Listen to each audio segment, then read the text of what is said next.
regardless. Yeah, rented my check, I rent on my bag, I did what I did. Yeah, rented my check, I rent on my bag, I did what I did. Yeah, and how good they judge me, oh, when they don't know.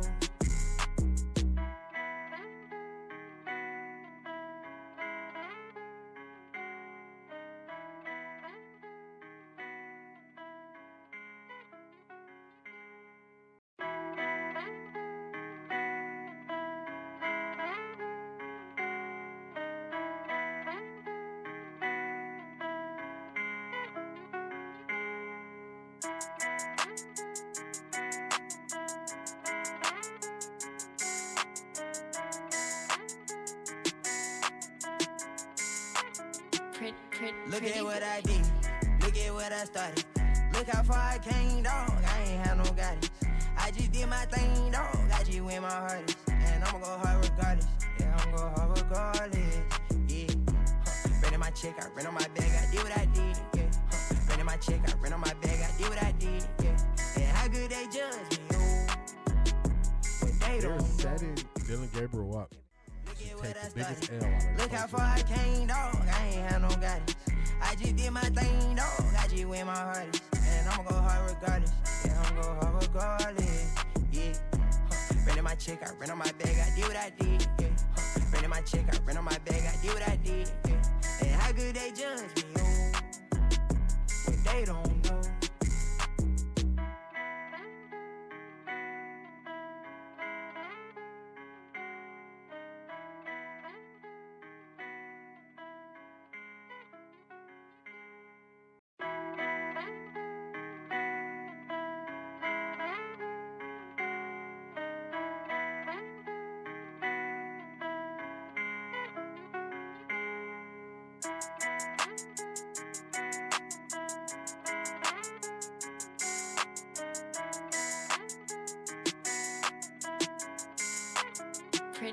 Look at what I did, look at what I started.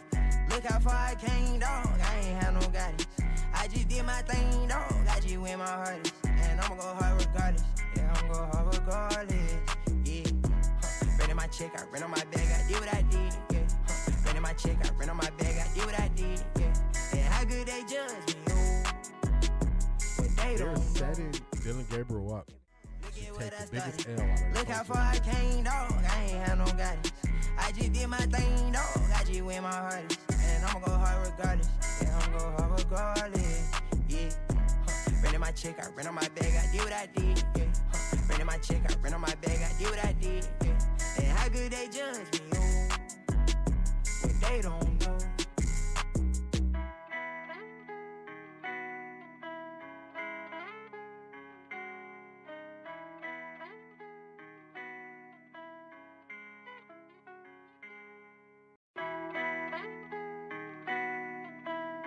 Look at what I did, look at what I started. Look how far I came, dog, I ain't had no guidance. I just did my thing, dog, I just went my hardest. And I'ma go hard regardless, yeah, I'ma go hard regardless. Yeah, rented my check, I rent on my bag, I did what I did. Yeah, rented my check, I rent on my bag, I did what I did. Yeah, and how good they judge me, oh, when they don't know. Look at what I did, look at what I started. Look how far I came, dog, I ain't had no guidance. I just did my thing, dog, I just went my hardest. And I'ma go hard regardless, yeah, I'ma go hard regardless. Yeah, rented my check, I rent on my bag, I did what I did. Yeah, rented my check, I rent on my bag, I did what I did. Yeah, and how good they judge me, oh, when they don't know. Setting Dylan Gabriel up. What I started. Look how far I came, dog, I ain't had no guidance. I just did my thing, dog, I just went my hardest. And I'ma go hard regardless, yeah, I'ma go hard regardless. Yeah, rented my check, I rent on my bag, I did what I did. Yeah, rented my check, I rent on my bag, I did what I did. Yeah, and how good they judge me, oh, when they don't know.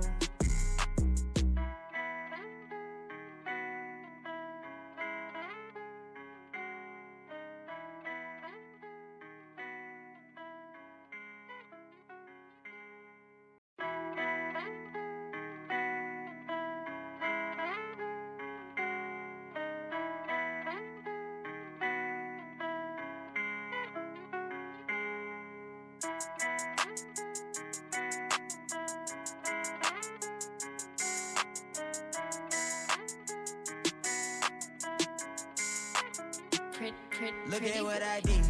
Look at what I started. Look how far I came, dog. I ain't had no guidance. I just did my thing, dog. I just went my hardest. And I'ma go hard regardless.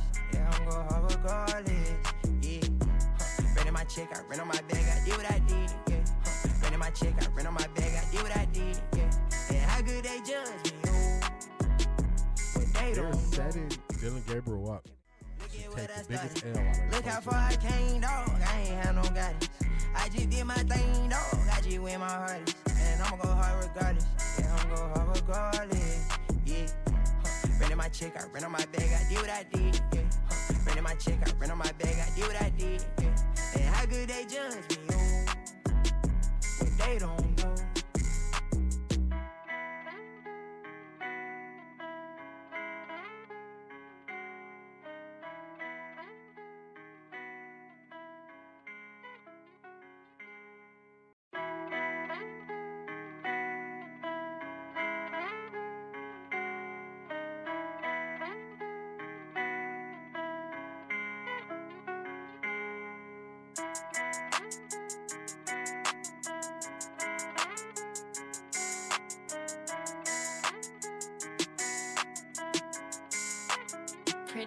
Look at what I did. Look at what I started. Look how far I came, dog. I ain't had no guidance. I just did my thing, dog. I just went my hardest. And I'ma go hard regardless. Yeah, I'ma go hard regardless.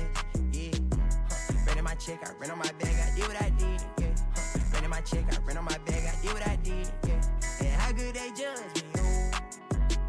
But they They're don't know. setting Dylan Gabriel up to take the biggest L out of Look how far I came, dog. I ain't had no guidance. I just did my thing, dog. I just went my hardest. And I'ma go hard regardless. Yeah, I'ma go hard regardless. Yeah. Ran in my check, I ran on my bag, I did what I did. Yeah. Ran in my check, I ran on my bag, I did what I did. Yeah. And how good they judge me, oh. But they don't know.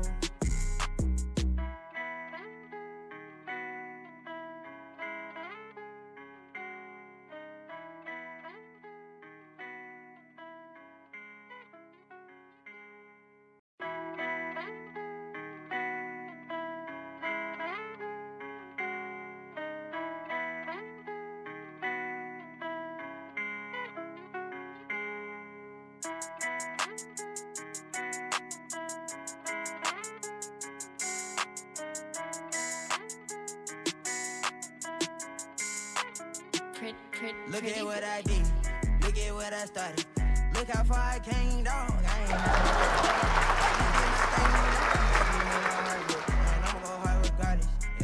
What is going on, everybody? What is going on? Let me go. My check, I ran on my bag, I did what I did. Here we go. Here we go. Sound like that's Dak Prescott in his cadence. Here we go. Here we go. We've been talking so much about cadence. Let me complete my sound check, and we're going to get to this thing. We're going to get to this thing. We're going to get to it. Man, my delay's that long? Okay, okay.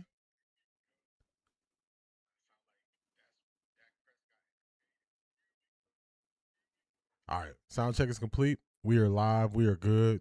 We are in this thing. We got a good one for y'all today. So let me just clear all that up. Okay, good. That's good. All right, we got a good one for y'all today, y'all.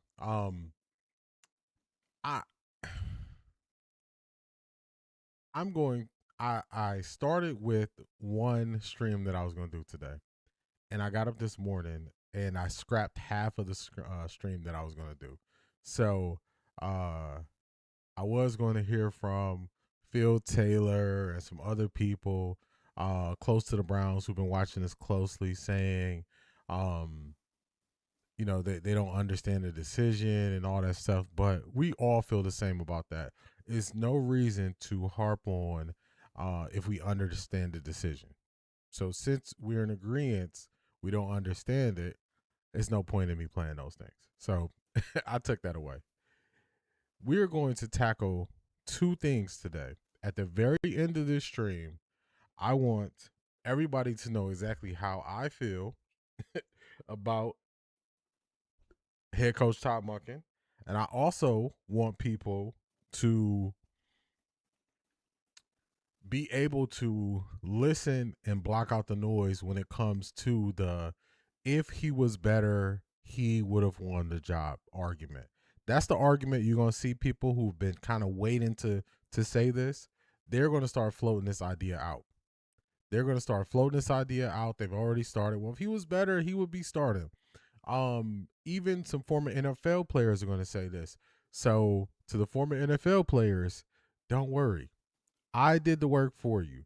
I'm gonna show you 3 different times in history where a stubborn head coach made the decision to go with the vet and use vague reasons why they decided to go with the vet, only to bench the vet for the younger player. Or in one case, go with a younger player over the vet. And they couldn't even explain why they benched the vet at the end of a game.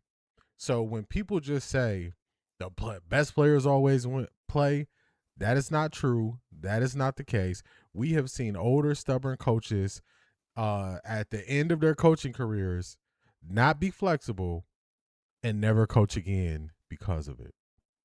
So I did the work. Don't worry about it. So that argument is dust, is air. It means nothing. I'm also going to show you how this is not just a NFL thing. This is different sports. Athletes have ran into this situation where a coach, for whatever reason, can see something in you and at the same time be fearful and go with the guy until they're forced to play you when they should have just played you from the beginning. So I think y'all gonna like this thing. I think y'all gonna like it. Then we're gonna break down if Todd Monken lied. We're gonna break it down. We're gonna put receipts. I didn't put them on the thumbnail on the Summer Jam screen, but this is going to be a full breakdown of only using his words, not what we thought he said, not what we thought he meant. We're going to go to his words and we're going to determine if he lied or not. Now, y'all know I said I was misled by head coach Todd Monken. I was misled by him. I wasn't, at that time, I wasn't willing to say he lied. I wasn't willing to say it. I feel differently now. I feel differently now. I was caught up, and this is not Kevin Stefanski. This is a different person.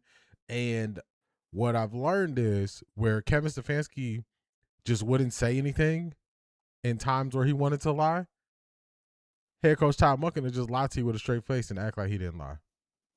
And I'm not saying that without evidence to prove that he has done this. So I think this is going to be a good one. This will probably be the last time I really go into how I view Todd Monken and all those things. X and O's, can he scheme people open? Yes, he can do that. Is he stumbling and fumbling through his first head coaching opportunity because he invited this criticism and he played this game the entire time that he didn't need to play? So he gets a fail for that. I'm not saying that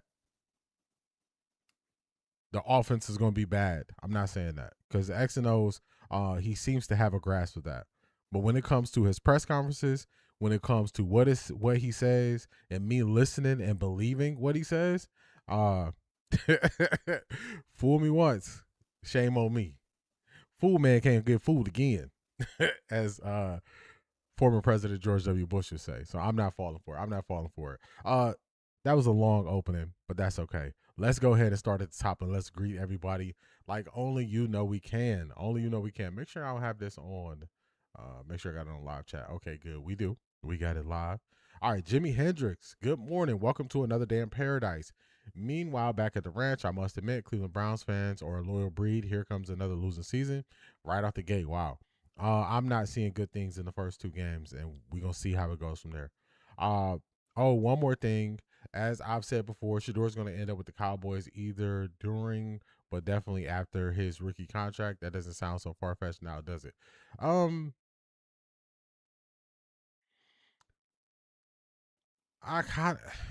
50-50 on that because the Cowboys have a backup plan in Joe Milton already in their system, playing in their scheme. I believe they're going to re-sign Dak Prescott. No, how many years does Dak Prescott have? I think he has 2 years left because he signed a shorter deal, if I'm not mistaken. It's possible. All things are possible, but I don't really see a clear path to it. Ivy League Mac, what's going on? Hey D, off the record family. Deshaun Watson is in these Cleveland streets apologizing. We do not care. Man, he didn't even apologize. I know people are saying he apologized. We do not care. People were saying they apologized. I didn't see an apology. I saw a person who said, "I'm sorry if you felt the way about me expressing how I feel." Just to summarize it, I didn't see a person say, "I shouldn't have said that." I didn't see a person say, "I apologize for lashing out at you." I didn't hear any of those things. I didn't hear "I apologize" or "I'm sorry." I heard a person say, "Hey, I didn't mean to offend you if you got offended by what I said." That's two totally different things. Two totally different things. Totally different. Craig, what's going on? Good morning, D in chat. Shake my head about all the lies. Wow. Yeah, it's all coming to the light, man. That's okay. It's all coming to the light. The way you start in the NFL doesn't mean that's the way you're gonna end in the NFL. And just like any other sport. Black Pearl, top of the morning, everyone. Happy hump day. So now Watson was always going to be the starter. The fake competition was for Shador. Black Pearl. What's up? What's up? What up? Deshaun Watson decided on Saturday that he was going to tell people exactly how he felt. Head coach Todd Monken decided yesterday he was going to tell people exactly what it was the whole time. Both of them. You know, when you get home from a long day of work and you like, man, I could take these work clothes off. I could sit on the couch. I could grab me a beer if you like beer and sit down and, you know what I'm saying, watch ESPN while you eat your dinner. That's what both of them have done in the last couple of days. They're like, man, I can finally take this mask off. I can finally take the mask off. Let's see. So Shador was playing too conservative during camp, not willing to listen to the coach and take chances. I've never heard the head coach say that. I have heard other people who are microphones for other people say that. I just don't believe it because it doesn't match him pushing the ball downfield more in camp and in preseason. So people heard C.J. Gardner-Johnson say that during the joint practice, and they just ran with it like that's what he did the whole camp. Those people are just incorrect. They're incorrect. They're incorrect.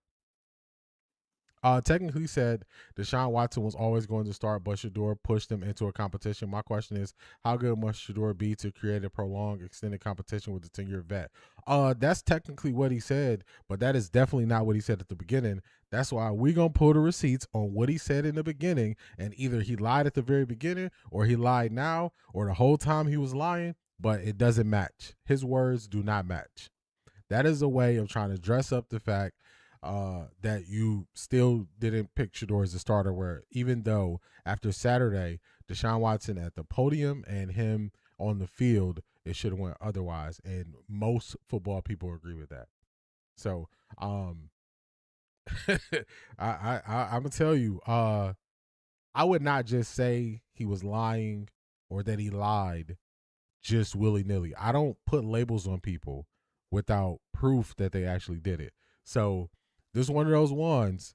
The technical arguments, the opposing arguments, just for the sake of having them, I would say hold off until we go through everything he said and see if you still have that exact same sentiment.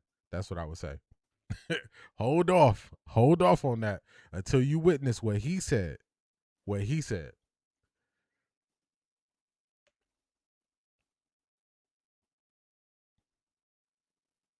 And I think that was just to clean it up to not make Shador look bad, because the stuff he's been saying has been making Shador look bad. I believe that in order for them to restructure Deshaun Watson contract, they made a deal with him and his agent that he would start. I feel otherwise, y'all. I the more and more I look at this, I believe this was more a Todd Monken decision. And his coaching style and his time in coaching has something to do with that. And then also the entire time he has been leaking stuff to the media. And we have been looking at it like this is different. This is not like Stefanski leaking stuff to the media. This entire time he is leaking to the media that he has come out and proven that it was true, that he was the one who leaked it. So I think this is more of his decision than people want to give the blame for. And I'll stand on the island by myself. I think the bulk of this decision was on the head coach. The bulk of it. The bulk of it was. And I'm not just going to tell y'all that without proof. Now they're going to look real bad when they start on to 100, gets a couple picks off Deshaun Watson. It's going to be crazy. Miss K, good morning, everyone. Good morning, Miss K. How you doing?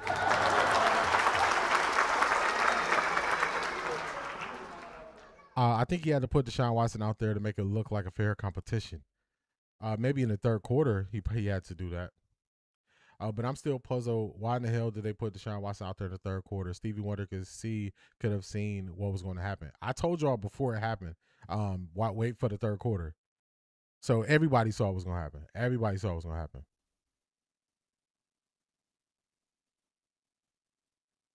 Munkin probably hates a lot, and you can see it, but is being forced to play along if he wants that check. I disagree with that. I disagree. I disagree. If you lie one time, I'm going to look at it. I'm going to remember it. I'm not going to forget it. If you lie 5, 6, 7, 8, 9 times, nobody's forced you to do that. That's who you are. And at this point, I'm telling y'all, I would not speak this way if I didn't have the evidence to show you that this is who he is. This is who he is, for better or for worse. We're gonna see how it plays out and how players can trust him. X and O's, he's better, but we're gonna see how it plays out. But it wasn't just one lie. This is not one lie. This is not one time he went in and said it's gonna be this way. It's not that. It's not that. If I was Munkin, I would have said after a lot of consideration, taking a lot of factors in consideration, we're going to start to shine. It was razor close, but that's where I am. No explaining. The part that I agree with is no explaining. Everything he explained made it worse, and then he had to come back the next time and clean it up. Everything he explained, it made it worse. So it didn't make sense. So are y'all excited to see how this thing will play out? It's gonna be a movie regardless, whether it's gonna be a good ending or a bad ending. It's gonna be a movie. It's gonna be a movie. Cleveland starting on to wondering if the front office already negotiated returning to the field when they asked to renegotiate his contract. They could have money on the cap. I know people are. I just think that's too far out there, and it's something we'll never get an answer to. So I know people will speculate that, but I'd rather deal in the stuff that we can get concrete answers to. It's speculative. I mean, they probably could have did a handshake deal or said something like that, but that's not something we're going to know, and that's not something anybody will ever come out and admit. So, I mean, it's floating out there, but I'm just going to take it for face value. Cleveland is starting on to defense is not the same. It needs offensive firepower to win. Checkdowns won't cut it. I believe they did. I need to see the O-line in a real game, but I think the Jazz game is a L. I don't know about the Bucks. I haven't watched them play. The Bucks actually started out good last year. They had a bunch of injuries and then they fell off a cliff. If they start 0-2, Shedeur will be starting at the first home game. What I don't know is how long Deshaun Watson plays, if they are 1-1 or 2-0 by some strange twist of fate. What if they are 1-1? Do y'all think he'll have a chance to play at home? If they're 1-1, I think they'll give him a shot to play. You and Craig both nailed it. That theory explains everything we've seen. Last season, weren't there rumors of Deshaun threatening to go to the NFLPA because they weren't activating him and he was healthy? I bet negotiations were conducted then. I don't know. They don't have to.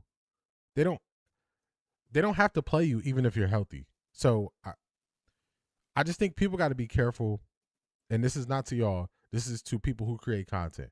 People got to be careful with creating certain narratives around things that just aren't true.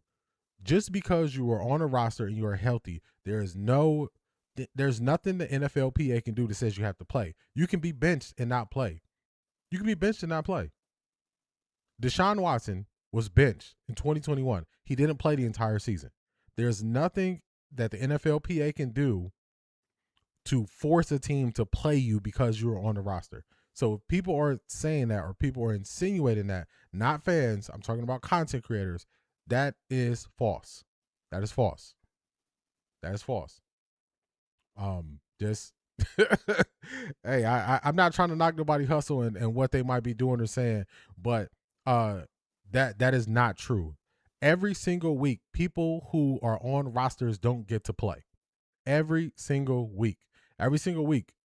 So if people are saying he would have no recourse, the same way they said that what's the quarterback who was going to try to sue his way to get into the NFL, and they said, oh, the NFLPA is going to help him, and the NFLPA didn't help him. I ain't trying to knock nobody hustle, man. Get your money, make your videos, get your views. But just the people who are stretching the truth over here, I'm just going to say it's not true when it's not true. That's what I'm going to do. I'm just going to call it it's not true when it's not true. That's what I'm going to do. So, you know. All right, this is what we're going to do. We got motivation. We're going to go motivation first. We're going to hear very unique circumstances from the late, great Kobe Bryant on early in his career, what he dealt with. After that, we're going to have a little history lesson. We're going to pull some receipts on, has this ever happened before in the NFL? Then we have a special voicemail that we're going to hear from Lipstick Junkie. Shout out to her. We're going to listen to her voicemail. Then we're going to get into the whole Todd Monken lie or not lie thing.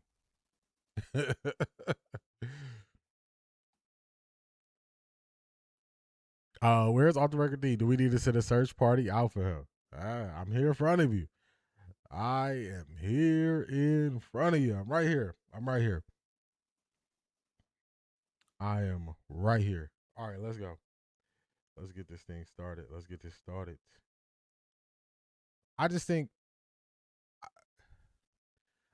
that people who, it's enough stuff wrong that you don't have to add sauce to stuff and then lie about things to get the clicks and views.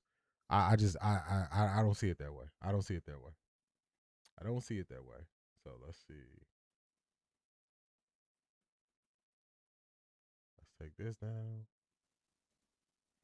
All right, this is the late great Kobe Bryant. Actually, I think I want to go here. Instead. If we get time, we're gonna grade our score from our picks or over under. But we're gonna start this thing off with motivation for Kobe Bryant. Not every great athlete starts out their career the way they want to start it. But that doesn't mean you have to be down on yourself or not be ready when you get the opportunity. So here we go. Let's go, Kobe. Lowest moment, like I know we had a couple low moments in our career where, it's either things we control or it was our fault. What was a low moment in your career? I don't really see you having none. There was a couple of them. Well, losing to the Celtics in 08 was tough. But before that, like at the beginning of the journey, was not playing. So coming in as a rookie and saying, man, if I knew this shit was going to be like this, I would have went to school. Interesting. Right? Because I felt like my coach, Dale Harris at the time, was trying to make sure he did not show favoritism to the young kid. And as a result, he swung completely the opposite direction and doing things that weren't really fair. And I mean, not playing. So like my first 2-3 years were brutal. Were a nightmare. See, people don't know that. People don't know that. People don't know you went through that your first 3 years. No, it was tough. I mean, I sit around, I watch all my peers going out there playing 35, 37 minutes. AI, Ray Allen, they're all doing their thing. Sharif Abdul-Rahim, everybody's doing their thing. And I'm sitting here glued to the bench, getting really, really pissed off and ticked off, thinking I should have just gone to college. I mean, that was the hardest part. Yeah. What was that breakthrough when it was focused? All right. So even Kobe went through it. His coach would not allow him to play his first 2 years. Kobe is going to explain how he ended up getting on the field. And I think this is very similar to how Shedeur might end up on the field. Let's listen to what had to happen. What had to happen to get Kobe on the court? Okay, your number was called. Did someone get hurt? He finally just started trusting you? What was it? During the lockout season, when the season started, Rick Fox had plantar fasciitis in both feet. But he wanted to play somebody else in front of me, and that person got hurt. And so then you had no choice but to start me at small forward. And so this is when like small forwards were big. small forwards. Yeah, This big. was KG, this is Sharif Abdul-Rahim, this is Pip, this is like, so I started the first 10 games at small forward. I think I started like 7 straight double doubles or something like that. And then I've been in the starting lineup ever since. No looking back. But who the hell knows how long when I came off the bench before Rick didn't Crazy. get injured. So It's crazy when you see that, man. It was really, really rough. It was really, really And especially too, like I said, I got a different side because I went to UCLA almost parallel when you came to LA. So I would say So, hold on, y'all not seeing me live? How do I see y'all chat? Hold on. Let me see. Did I just hit go live?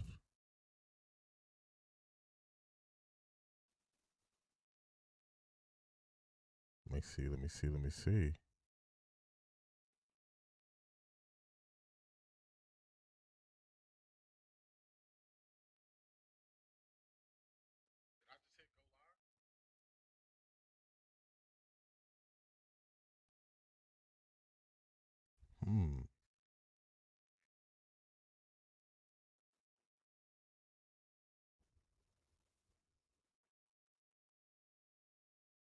All right, so I'm reading the chat. I'm reading the chat that I have up, and my chat is showing. Hold on, let me see something. I see y'all here, and this is not the chat that I see on my screen. So I didn't greet a bunch of people. I thought I was like, hey, where's everybody at? All right, let's see what's going on here. Let me figure this thing out because I got Black Pearl Craig. I got Ivy League Mac. What chat are they in? What chat are they in? They're in the wrong chat. Let me see something. Let me tell them. I think they're in the wrong chat. I think they're in the chat by themselves, and we having a whole stream over here. Hold on. Let me see. How do I got 2 chats going on? What's going on here?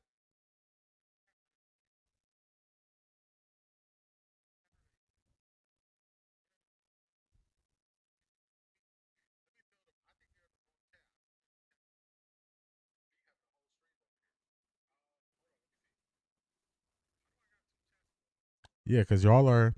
Yeah, I've been live. I thought I've been live. Okay, I see y'all. Okay, I see Priya. I see Tika. I see Zedric. I see Brent. I see Maya. I see Shanithia, Freedom TV. I see Priya. Okay, I got 2 chats going on, y'all. I don't know how I did this. Let's figure this thing out. I see Buck Gordy's. Let's figure this thing out. All right, let me tell them that I think they are in the wrong chat. Hold on.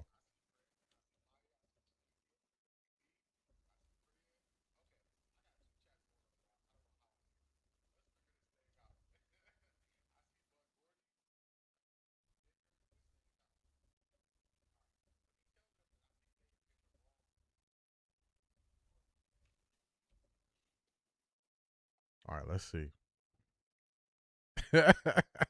I'm trying to figure out. So I was responding to them and everything. How did this happen? D, what the world you got going on? For real, I don't know. Tika, I don't know what I got going on. I don't know what I got going on. They having a whole conversation. I'm responding to them. Let's see. All right, so this one says connected, and this is wrong. This is some funky stuff right here, y'all. Oh, I see what happened. For some reason, I scheduled my stream twice. And y'all see me, and they don't see me. So let's see. I think they're in my upcoming stream. All right, let's go ahead and delete this. Let's delete this stream. Delete that.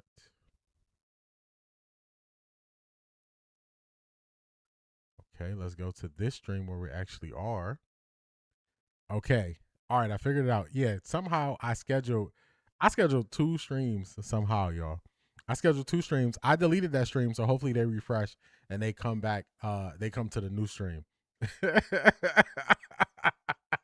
Hopefully they come to the new screen. Let me give myself the buzzer on that one, y'all. Let me give myself the buzzer. I was like, man, this is crazy. We was having a good old time too. I'm talking to the same 4 people, not seeing none of y'all. So let me let me get this thing right. Let's get it right. Hopefully they come over and join everybody. And now I gotta greet y'all. Like, you know what I'm saying? Y'all gotta greet me like I just got here. Oh my goodness. Oh my God. I was ready to go in on this. They was like, where D ain't showing up? Like, huh? I'm here. We talking. We are talking. Let me fix this. Let's go here. Hey, Craig, I'm talking to y'all and I'm on a totally different live stream. It's, oh man. A whole conversation. 4 people getting it in. I gave myself the buzzer, Black Pearl. Like, y'all know. So this is what I did. I changed the whole stream, y'all. I had one stream I was gonna do, and then this morning I just didn't. I didn't see fit of going through the stream that I was gonna go through that I put together last night. So I changed the whole stream. That's what it was. I changed the whole stream, and your boy been up here talking to one chat, ignoring a whole other chat. What is going on? All right, let's see. Where's my new chat at? Where's my new pop-out chat? Let's see. Where's my new one? This ends in here. Let's go all chat. Man, oh man. Man, oh man. That's hilarious, y'all. That is hilarious. Talk about a day. What a day. All right, let's get disconnected. Let's see. Take you down. Go here. Was y'all wondering like what I was talking about? Y'all probably was like, what are you talking about? This don't even match. Who are you talking to? That's hilarious.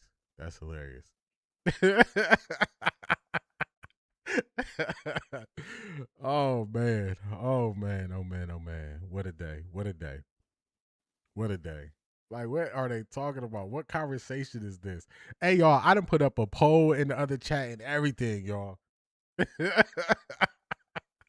I done put up a poll and everything in the chat. Let me add the poll to this chat. Oh, man. That's hilarious. That is hilarious. Let's go here. Let me fix this. Where we at? Okay, there we go. Got it right. All right, let's do this thing right, man. This is Eliminate the Grave Off the Record D. Take 2. Take 2, everybody. Take 2. Let me shout out everybody in the chat. Who is here. Also, shout out to Black Pearl. Shout out to Ivy League Mac. Shout out to Craig, who was over there. Shout out to y'all. It was fun. Shout out to Miss K was over there as well. We are going to get this thing right. We're going to get it right. Shout out to Zedric. Shout out to KC. Shout out to Aya Bag. Shout out to Priya. The Encourage After. Shout out to you. Shout out to KC. Shout out to Shanithia. Let's see. Shout out to XCP, RTP. Shout out to Tika. Shout out to everybody. Let's just go down the list. Let's play some intros for you. Shout out to Zedric. Nah, I just didn't care. Like, and I said what I said. I'm not gonna say it again, but I just don't care. Like, what's going on, Zedric? What's going on? Shout out to KC. Who we got? Shout out to Shanithia. Come to Off the Record D, where we gonna read your super chats. Your voice is gonna be heard. What's going on? Hopefully she's doing well. Shanithia. Man, oh man. What's going on, Tika? I don't think he went to school nowhere. If he went to school, he didn't learn nothing. Hey, baby, I didn't learn nothing this morning, y'all. What's going on, Brett? Can I pet that dog? No, he's Can I sleeping. pet that dog? I'm gonna start this clip over too, since we had my shenanigans this morning. Freedom TV, what's going on? What's going on? What's going on? Yeah, I switched the whole thing up, y'all. I switched the whole thing up this morning. No wonder why I didn't see the comments you were reading. We just having a whole conversation over there. A whole conversation. What's going on, CO7111? What's going on? What's going on, Maya? KC? What is going on, y'all? What's going on? D thought you jumped off the leg. Craig is, hey man, you know what? I was too excited for the stream. I was too excited for the stream, so I was all over the place. I was all over the place, y'all. That's on me. I thought he was reading from a private chat. For real. What's going on, Miss Pamela? Do you think Shadora's confession about missing the coin toss hurt him with mucking? I don't think so. I don't think anything that happened on Saturday had any impact on him deciding that Deshaun was going to be the starter. I don't think it had any impact. 1006, what's going on? Shot Town here. I am done. D. They ain't never going to do right until they're forced. Would you feel differently if Munkin has had to BS the media, but he has been honest with Shador and the team? Just feel Bucky not surprised or upset makes me feel like he knew. Yeah, probably the writing was on the wall. I'm still going to look at him a certain way because he has the X and O side down, but this has been a whole charade that he didn't have to do. Like, he invited this, and then what he's saying now is almost like him and Deshaun both get to breathe and say how they really feel, say what it was this whole time, say, oh, you know, the competition was with the competition, oh, Shador forced it to be a competition. Nah, not so fast. Not so fast. Because early on you said they were coming in with a clean slate. Early on you said you were going to allow everybody to take the test. And now you're saying, well, of course Deshaun was ahead. Nah, dog. Nah, man. So now I don't feel differently. People who lie when they don't have to lie, I do not trust them. I don't trust them. He could be great with the X's and O's, but when you lie when you don't have to lie, I can't trust you. I can't trust you. I can't do it. What's going on, Beast? When Shador get his chance, he got to play good or going to draft the QB, he gonna have to go through the same carousel as he did 2 years in a row. I still believe that the strength of schedule, and if the leash is as short as everybody is saying, this is what I listened to. All the people who said Deshaun was going to start, they all came out and said that the leash was short and potentially he could start as early as week 3. So now that we know that Munkin plays the media game, Munkin releases information through the media, and he doesn't communicate that stuff with the team first, I'm going to believe that too. I got to treat you differently now. So I believe Shador could do the same thing he did last year. He can win enough games, and then the quarterback conversation to be put to bed, and everybody be mad that they didn't lose more games. Miss Brown, what's going on? Welcome in. Munkin said he had his guy before the Bills game. Munkin telling himself every press conference. Yes, I don't think he's a good liar either. So in that case, don't even lie. Don't even lie. Is there any way that Munkin thought it was more his call than it was? Like, things start switching up when they gave Deshaun more reps, and that came from someone pulling him aside. You know, I'm not gonna give him that pass. I'm not gonna give him that pass. I believe this is more of his decision. That's what I believe. I believe this is more of his decision, and I'm just gonna look at coaches who are older, who are stubborn, who did things the exact same way, and they even gave the exact same reasons for playing the vet that Coach Munkin gave. So I think this is more on Coach Munkin. That's through what I've looked into. I think this is more on him.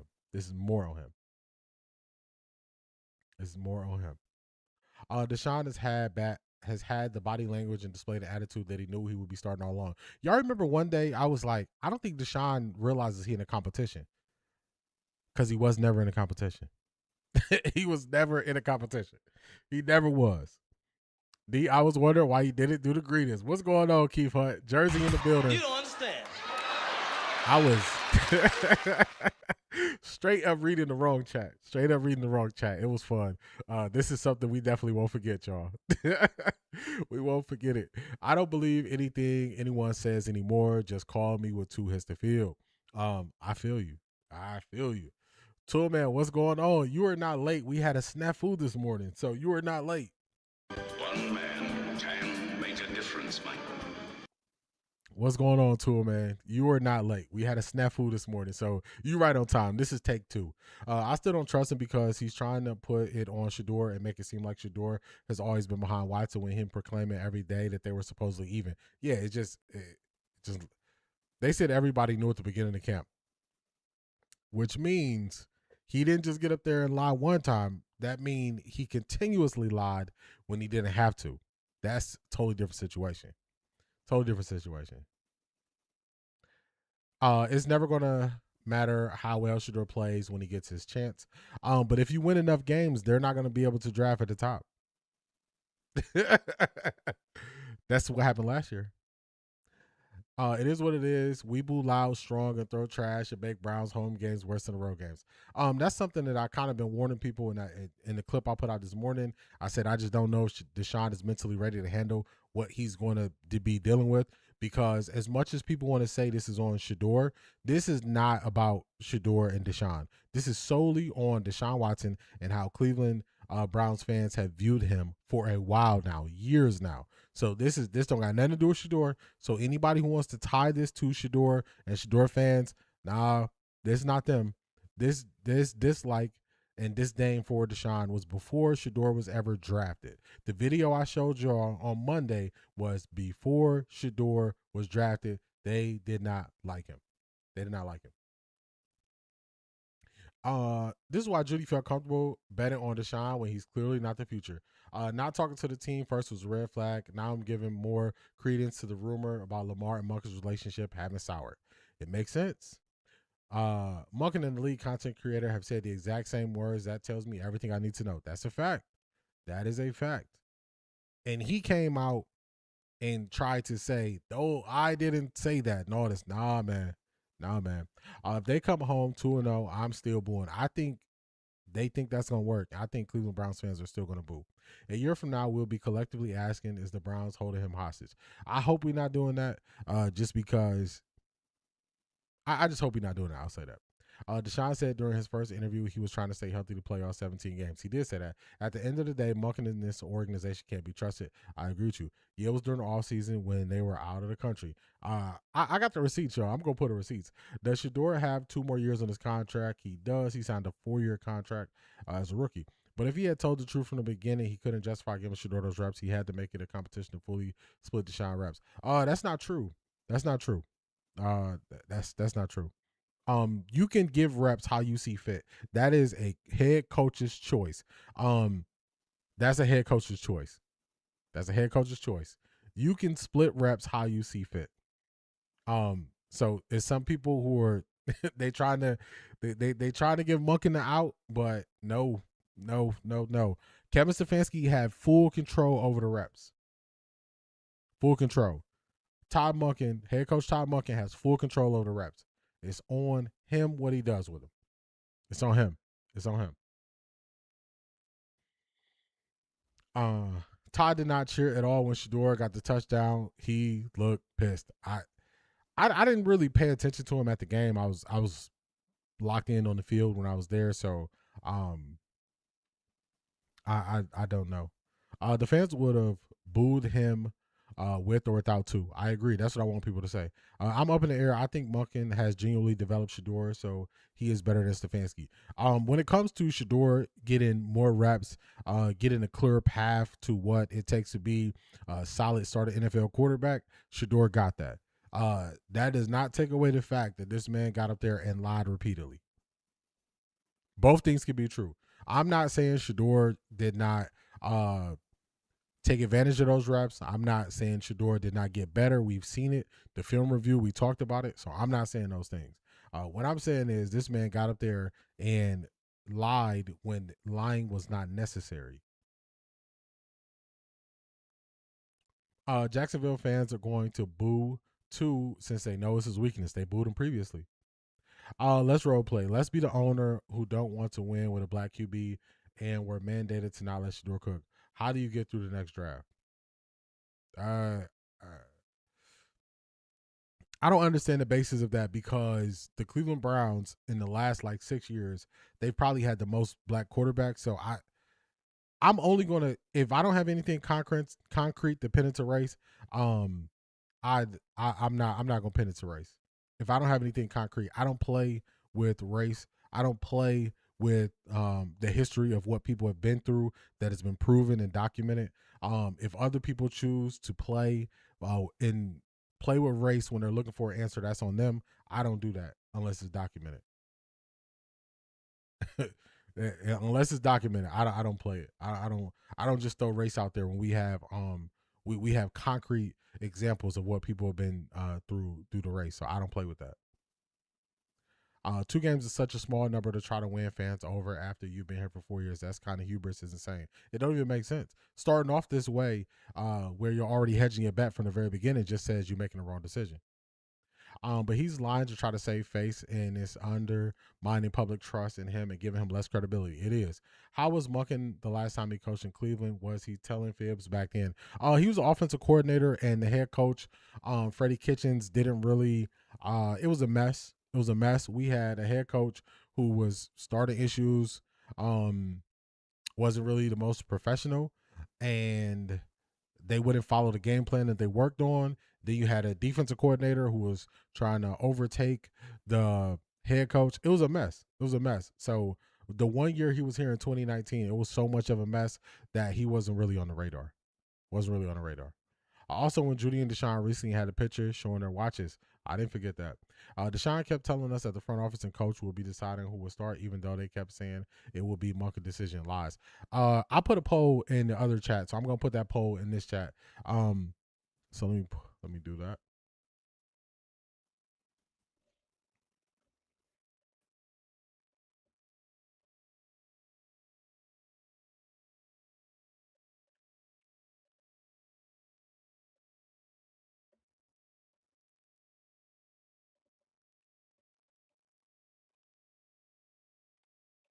And I'm wording it this way for a reason.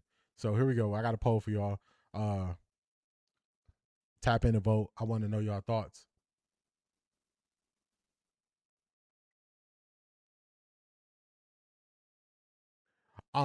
Yeah, but he could not justify robbing his known starter of those reps, especially since Watson hasn't played in so long. Clearly he doesn't have to justify what he does. All he has to do is go and say it. And say what he's gonna say. That's what he did. So based on his actions, he doesn't have to justify it. Just like he didn't have to justify. Y'all gonna see. If I'm telling you that this dude lied, I'm not just saying that without me. I'm gonna lay it all out for you. I'm going to lay it all out for you. I'm going to show you the timeline of how he spoke about this competition, and then we're going to match that with what he said yesterday. And I don't just throw labels on people. I don't throw labels on people. If he did this much playing in our face about the quarterback competition, he could have easily just said, I want to develop Shador. From the beginning, he said a head coach's job is to develop. He could have always said Deshaun Watson is I'm leaning Deshaun Watson as a starter, but we want to develop Shador, and that would have been a justification for Shador getting reps. It would have been a justification.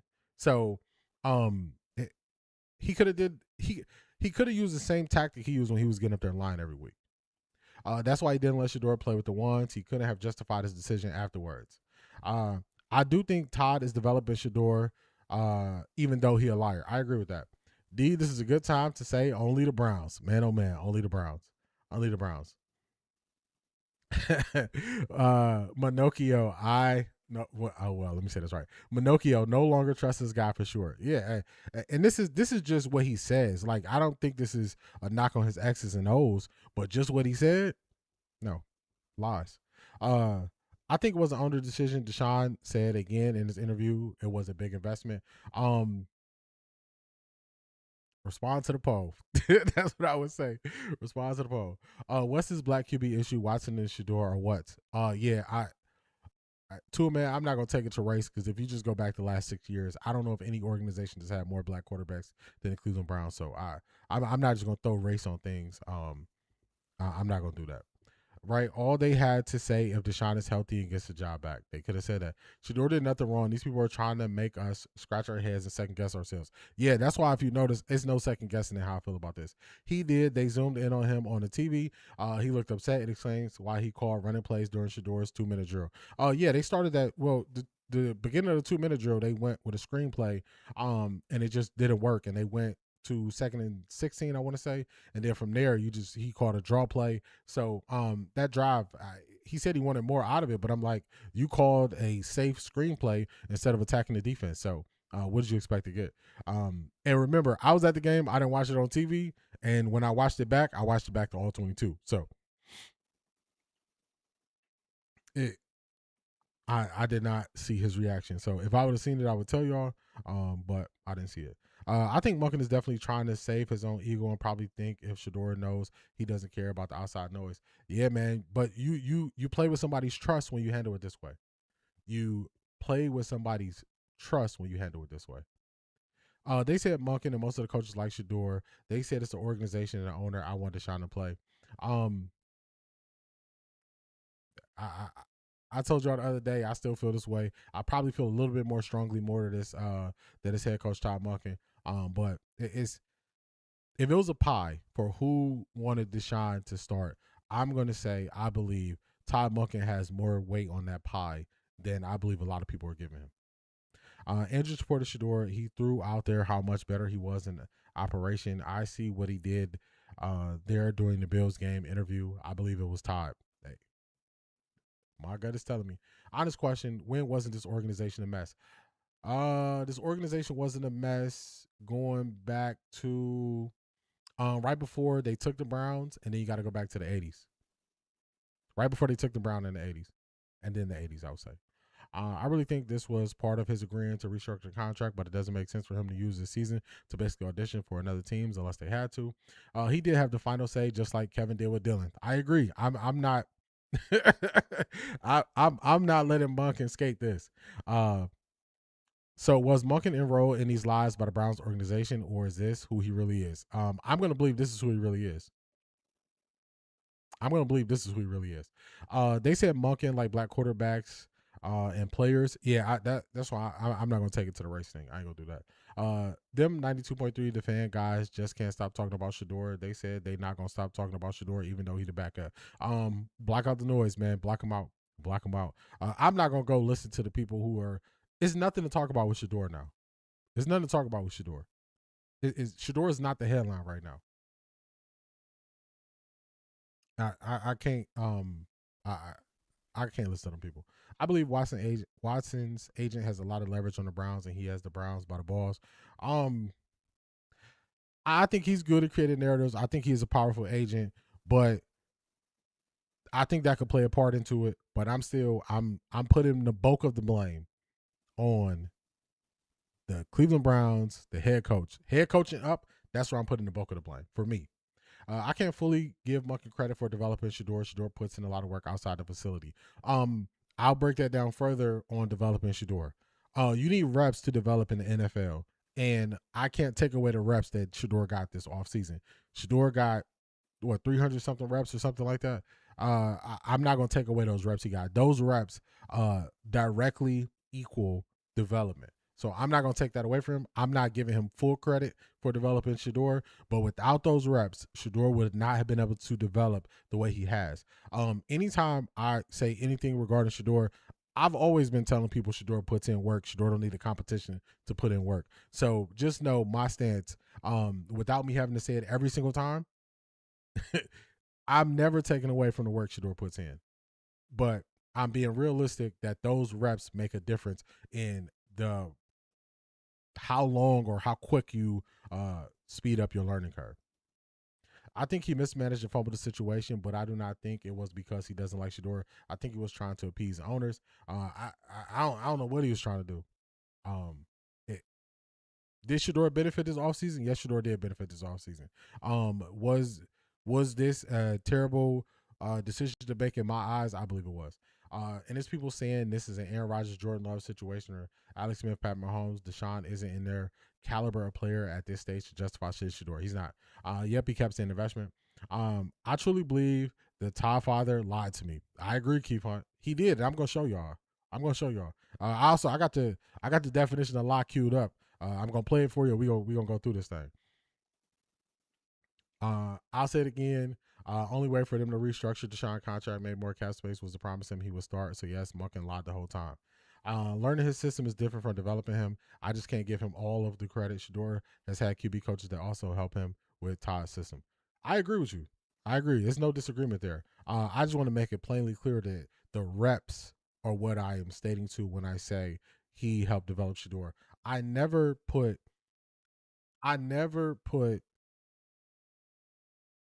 a coach over higher or give them more credit than the player actually put in the work. So that's just universal where I stand on that.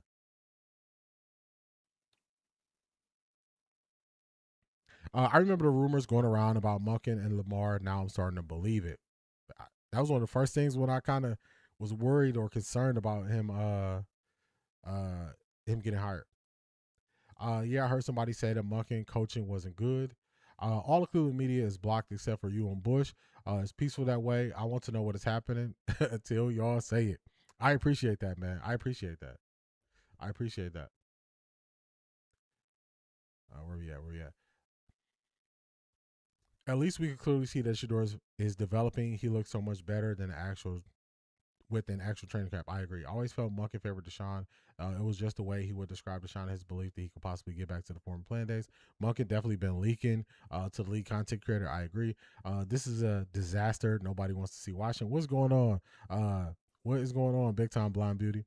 So now Shador was playing too conservative and wasn't willing to trust what the coaches were saying and take chances. That's funny.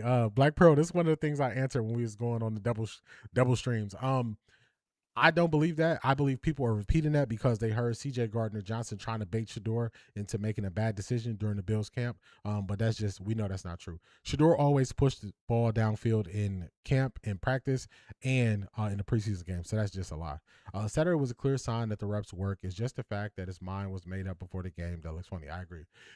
Top Father's t-shirts on clearance now. I don't know. Something happened with the site. They just disappeared. I don't know what happened. I don't know. Something happened with the site. They just disappeared. I don't know what happened. Maya. I don't know what happened. I think they said Arjizzle was trying to buy him for the low. I think they said Arjizzle wanted to buy him. I think they said that. They had to develop Shador because Deshaun is a question. I agree.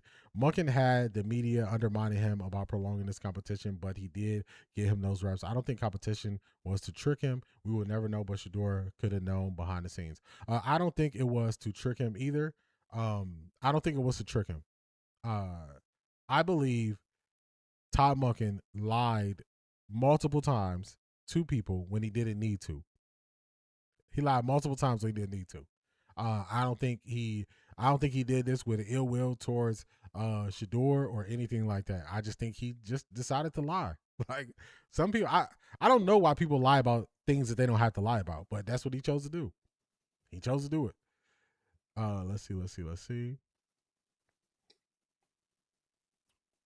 I wish Shador had an agent work behind the scenes for him because the NFL is a nasty, nasty business. Shador got movers and shakers behind the scenes. I just think that because people don't believe that they could put a name to who his agent is or who is working on his behalf, they think nobody's working on his behalf. If you believe nobody is working on Shador's behalf, I would ask you to look up the record number of dollars Shador and Travis Hunter were paid from the NFLPA, and then let me know if that just happened or if somebody was working on his behalf.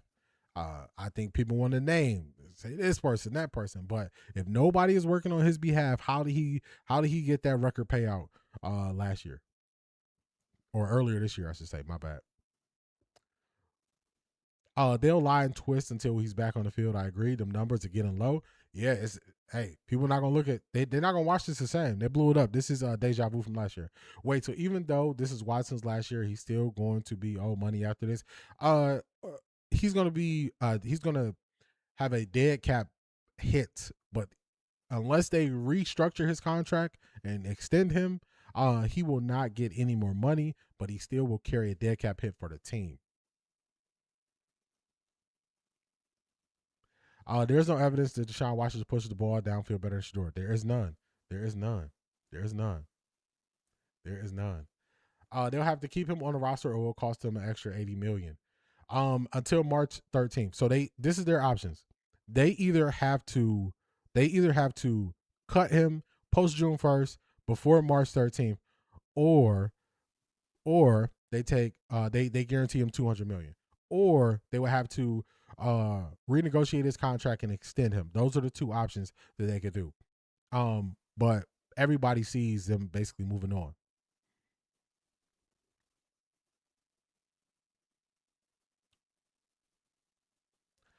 Lance Rosen was saying this whole time Ty was definitely talking to the media. Wow, word for word. He was. I plead the fifth, for real. Fifth. Tell me we ain't going to see kids in third world countries wearing bucket hoodies. Shout out to Thailand. We had to ship them things. We had to ship him out of here. I'm with you. I agree he lied, but I do not feel like it was with ill will. I can only take a lie one way. I can only take it one way. Mucka was trying to help Shador with the reps. The reps are a positive, definitely for Shador, and Shador putting in the work. But that's about it. He just lied to me too much. Exactly, D. Shador does have someone working on his behalf. Yes. Come on, we got to put it together now. Put it together. At yesterday's practice, I noticed Shador was working on his fast release. I think Tua has the same representation as his dad, Mrs. Constance. I'm honestly hoping not having to see Watson past 3 games. We're going to see. I wouldn't mind that. Somehow, this has still worked in Shador's favor because he has the national media fans and Shador fans behind him. Yep. I noticed how quiet Coach Rez got over the weekend until after the announcement. Not one post made about Deshaun's performance Saturday either. Yeah, Coach Rez, he going through it. Charmaine, what's going on? I skipped you. Let me see.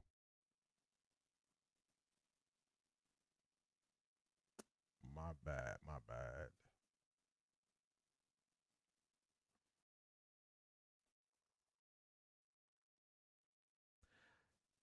Deshaun Watson wants to prove everybody wrong. I definitely believe that's his motivation. He wants to prove everybody wrong. I don't see it. If he's talking about his mental side and he doesn't know how he's going to deal with how they're going to treat him, then it's going to be a struggle for him. Andrew was throwing hints. It's now clear he said it wasn't the money. He always spoke of how well he's improved. It was Todd who made the choice. Jimmy called Watson a swing and a miss. Pro Football Talk claims that J.J. McCarthy may be released ahead of the season. If so, let the narratives begin. Nobody want to touch J.J. McCarthy. They said they don't want to push Shador out there on Thursday because he's better than Deshaun, and they skipped right over that. I don't understand. I don't understand why they wouldn't play him. Let's see. I wonder how Coach Prime feels about this. I think he was talking in his presser, and he was like, "Yeah, y'all know what's going on with Shador in Cleveland." He was talking about all the players they currently have in the NFL. I hope somebody handles Watson the way Jalen Ramsey handled Dylan. I'm just saying. Shador is not bothered by this mess. He is happy to get his reps and improve. Shador is going to leave for another team when his contract is up in 2 years. At this point, the NFL not going to let Shador shine. Could be the biggest what if story. This is a shame. I don't know about that. I think he's going to be playing this year. Add a picture of the pretty manicure women's feet on the team shirts, and I'll buy the rest of them. He said, I'll buy all of them. Give me all of them. All of them. Looking at I ain't looking at no feet. Man, ain't nobody looking at no feet. You're looking at feet? All right. I'm looking at feet. I think Shador will either play game 3 or 5 if he is the reason they either lose both 2 games. Then Shador starts 3. If he isn't, the only reason bombs game 3, they'll start him. It's potential. He got potential to start early. I believe. What is going on, Rashida? What is going on? All right, we are hour in. All right, let's get this thing rolling, man. Let's get this thing rolling. If you missed it, I'll give you a quick view. Kobe Bryant, his first 3 years, he was very upset that he wasn't allowed to play as much as he wanted to. And the reason why he wasn't allowed to play as much is because he had a coach who wanted to go with younger players to not, so it wouldn't be perceived that he was showing favoritism to Kobe. So it happens. Big Time Beauty, thank you for the jewels. I appreciate you.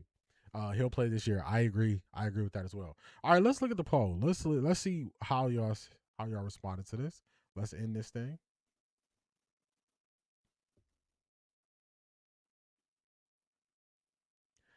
All right, so the question was, do you think Coach Monken had the final say in naming Deshaun QB1? 78% say no. 22% say yes. My answer to that is yes. I believe he had the final say. Do you think Deshaun can play a whole game? He struggles with 1 or 2 quarters. I think he's going to play a whole game. Do I believe he is going to perform really well and all that stuff? I can't say yes to that. Do you think the team will get behind Watson or just go along the way for Shador? I think the first game, just the natural hype and all that stuff for the season starting. But I think they could turn real quick because they was there. They saw what happened in practice. I'm not clear if Monken friend or foe related to Shador. Monken helping him, but Shador isn't his guy. Yeah, it's up in the air. It's up in the air for me. Let's do this. Shout out to Charmaine for the 30 jewels. I appreciate you. If I'm Deshaun, I'm upset with these media members. Keep betting on me getting hurt. No one thinks he'll make it past 4 games. Yeah, the first thing they did was went out there and start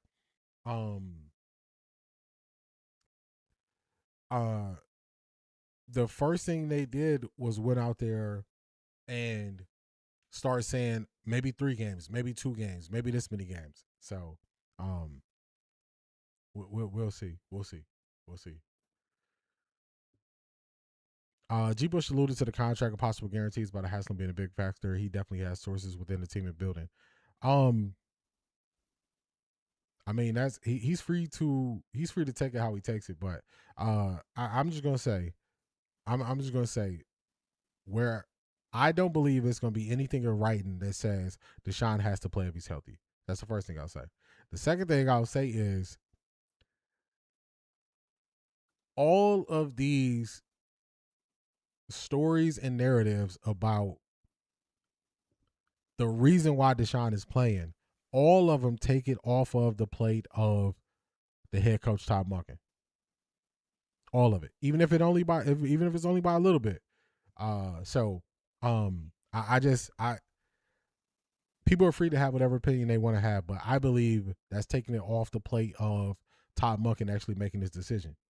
And based on what Todd Monken has said and how he flipped, I think that is on the head coach. Did you see the Browns fans put a poster on Jim Brown's statue? Yeah, I was saying this on Monday. I was saying this after we found. Yeah, Monday was when I found out. I was saying people gonna see what Browns fans are. They're gonna go in on Deshaun, and I don't feel Deshaun is ready for what he's about to deal with. I don't think they're ready. Although I don't doubt what you're saying, D. The social worker in me wants to assume good intentions. What's going on, Daisha? For Coach Monken, I wanted to assume he had good intentions this whole time. Nobody more than me. Nobody more than me. But I just got to take it at face value when you show me who you are. This is not fair to the whole team. Now they have to feel the weight of his booze. I agree. It's messed up. It is messed up. It is messed up. All right, let's get to so I have some other examples of stubborn head coaches going with the player who didn't seem like they would have a better opportunity to perform. So let's go through the history books, because people will say the best player always plays. History tells us that's not true, and it's a shame that former NFL players are the ones who are saying this. Good morning. I'm here for another therapy session with D in the chat. What's going on, mofo? What's going on? It falls on Todd no matter what, but I think he was encouraged to go with Deshaun if it was close enough. Man, I'm not saying that y'all got to change your opinion. I'm just saying, man, it's on him. This is on all of them, but I'm giving him. I believe it's a pie that's split. Do I believe the ownership has some influence? Of course. Do I believe Andrew Berry has some influence in this decision? Of course. Do I believe Todd Monken has more influence on the decision than I see people giving him credit for? Yes. That's why my question was, did he have the final say? Because I believe he had the final say. And he went with him. That's what he did. We will never have proof, but people talk. Jason said he was told at the owners' meeting that Watson was starting. That was before any practice took place. Once you start looking it up. All right, so another opportunity. There will be Shedeur Chance on the road watch. I agree. Also, Zedric, you said the Steelers game. I don't know about the Steelers game because remember, so week one, the first or the home opener, I should say, is week 3. They play a couple days later versus the Steelers on a Thursday night. So I don't know if that's a big enough window for them to make a change in starter. So I think the change will either happen. To me, the change will either happen if they start 0-2, Shedeur might start week 3. Or the change won't happen until week 5. I think it's going to be either week 3 or week 5 if it happens early, because them being on the short week, I don't see you being able to play Sunday and you got to play Thursday and change. I don't see how you could change quarterbacks out. I don't see how you could do it. The Bulls are going to be loud. They better pipe in some chants. Guys seen it. They might have to. I think it's on Monken. Okay, I got that one. Got that one. There used to be belief that the veteran QB couldn't lose his job because of injury. I chose to believe that at this point. Kind of makes some sense. I always thought that this was the case because of them starting 2 away games in Florida, Deshaun backyard. That is an ownership level decision, not a coach.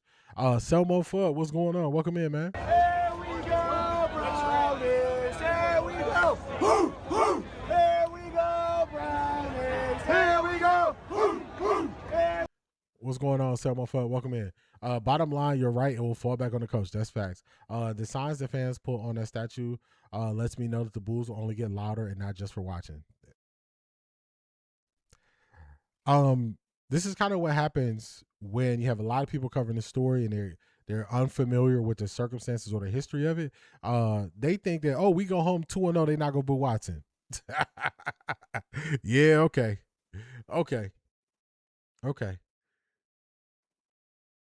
Why would nobody want JJ, do you think? JJ McCarthy is not good. JJ McCarthy was not responsible for carrying the heavy load in Michigan. They drafted JJ McCarthy because they thought he had the tools and they can mold him into something. So if you have one of the widely regarded QB friendly systems that they run in Minnesota with the talent that they have in Minnesota, and you can't get nothing out of it there, he's going to get signed to another team, but it's not going to be walk-in starter. He's not that good. I only say the Steelers game if he somehow makes it through week 3. Yeah, we gonna see, but that's a short turnaround. That's kind of putting another quarterback at a disadvantage because you play Friday or you play Sunday, then you only have Monday, Tuesday, Wednesday to prepare. So really, what you get in 2, maybe you get into practice and some walkthroughs. I think that's a tough spot to put somebody in if you believe you want them to have success. Now, if it's due to injury, I think that's different. You just go with the next man up. But if it's not due to injury, I think that's a tough spot to put them in. That's what I was thinking. Week 3 or week 5, I agree. All the Bulls on Thursday night national broadcast. They're gonna brew. Let's see. How sure are we that Deshaun Watson won't play lackluster on purpose, taking just because he doesn't want to play here anymore? He's already getting paid. I don't know if he would tank on purpose. I think he would try. But I don't know if mentally he could block out the noise. He said he doesn't know if he can. So if you don't believe that you can block it out, why would I believe you can block it out? Browns fans going to boo Monken also. Yep. I'm still high on the team, just not this decision. I don't like this decision either. That's why I haven't fully updated what I believe they're going to do win total wise. I gotta let the emotions of viewing the situation simmer down, and then I might change it. I might keep it the same. We'll see. They'll probably boo Monken too now. They will. There's absolutely nothing Deshaun is going to be able to do to keep Cleveland fans from booing him. Nothing. Lipstick Junkie, talk to him. I feel the same way. I'm confused how you can have a QB1 that you can't promote. Hey, they just didn't. I don't know. It was a poor decision. Michigan's run game was the difference. I agree. Watson sent a challenge to the fans after that game. Let the boom continue. Yep, that's all he did. Week 5 is early enough. Yeah, I can see it week 5. If they do throw him in, at least he would have had first team reps this time. For real. For real. All right, let's get to it. Some other let's go look at history, because for some reason, once you stop playing the game of football and you start speaking on TV or podcast, you forget what actually happened during the time while you were playing. Mike Shanahan can't decide why he benched Donovan McNabb. Couldn't decide why. So at the end of a game, at the end of a close game, Mike Shanahan benched Donovan McNabb for, I believe it was Rex Grossman at the time. After the game, he said something strange. Mike Shanahan said that from a former cardiovascular standpoint, McNabb couldn't handle the fast-paced 2-minute offense. That's the lame excuse he gave. We have heard this before. We have heard these excuses that don't make any sense. No sense. Let me show y'all how bad this was. So we taking it back. I'm going to give y'all some historical context to this. Everyone read in the room. Shout out to the plug. I got that from you.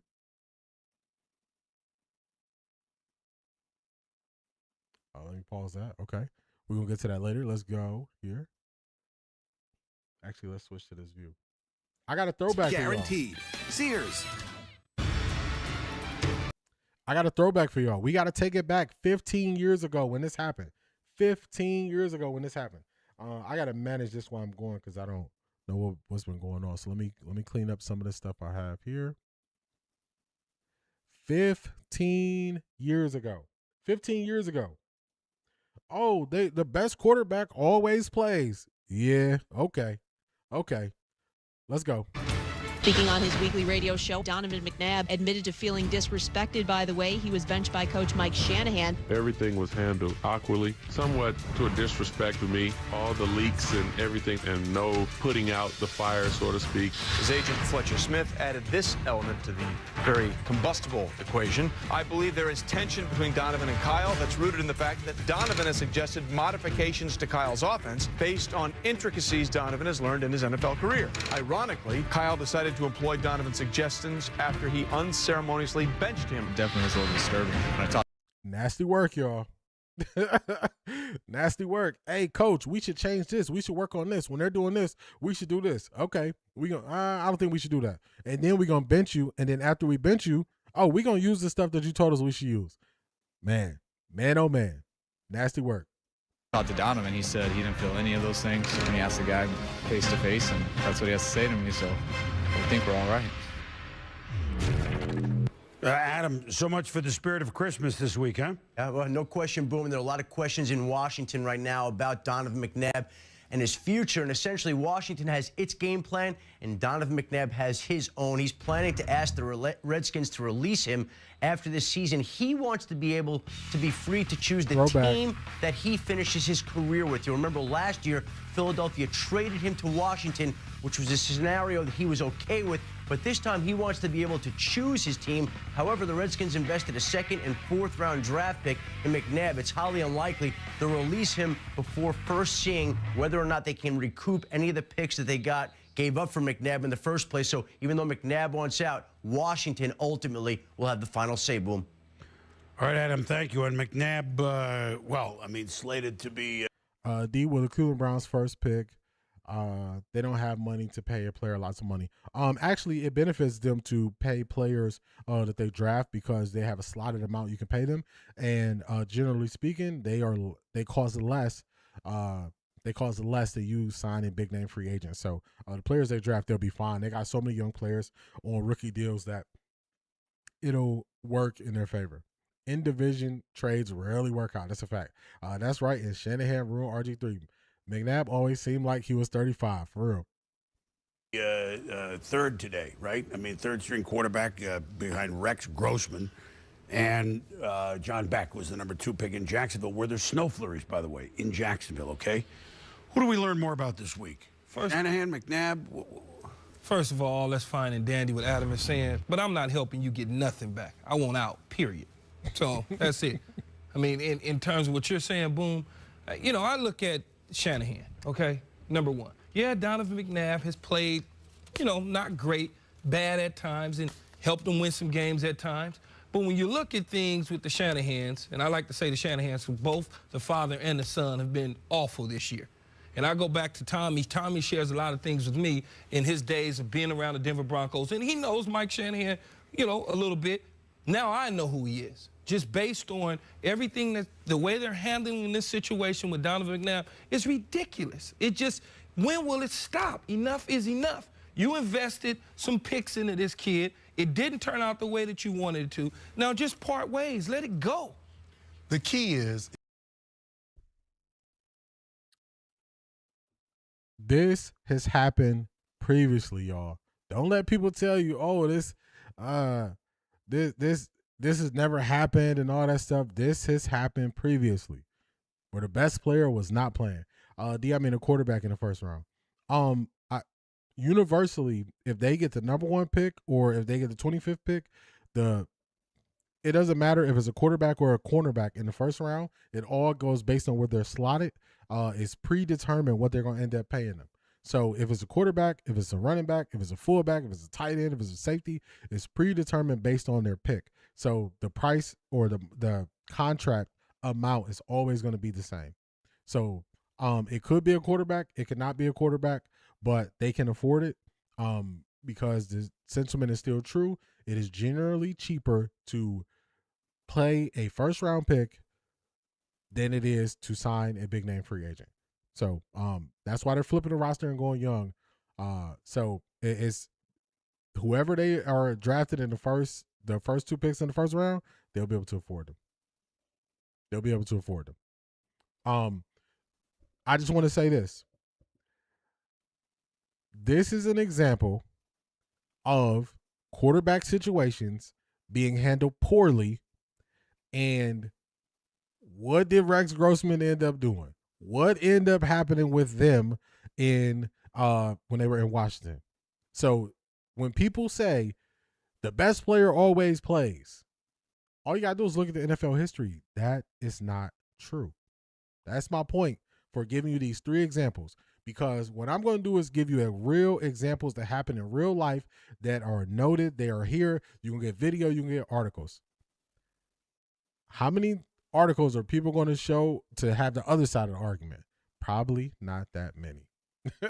So that was one example. Let's go to the next example. Everybody knows about Jeff Fisher. Everybody knows about Jeff Fisher. Rams Jeff Fisher is staying the course, sticking with Case Keenum at QB. All right. This is when they picked Jared Goff number 1 overall. They picked Jared Goff number 1 overall. They were playing Case Keenum only for them to have a 4-game losing streak, and then they had to play the young guy. That's what they had to do. Let me see if I can find the quote. It's one quote in here.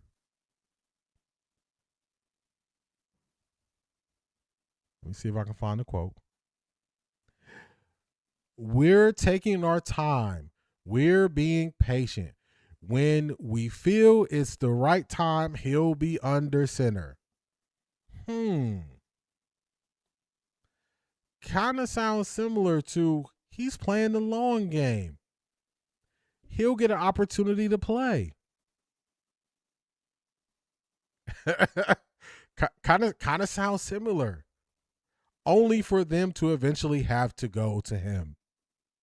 This has happened in the NFL before. That's my second example. And this happened to a number 1 overall pick. Let's keep going. ESPN changed this up. Okay, here we go. Now, this is in Denver. John Fox says, we're sticking with Kyle Orton. Does anybody remember this situation? Does anybody know the quarterback who they didn't want to play? Does anyone remember how this played out?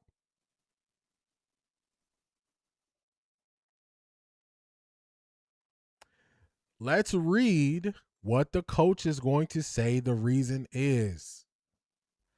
I know it's a popular subject, but there are a lot of people in our building that understand quarterback play. They don't get to see what we see. You don't get to see everything we see, even though you have eyes. Sound familiar? Sound familiar? Y'all want to know how he ended this quote?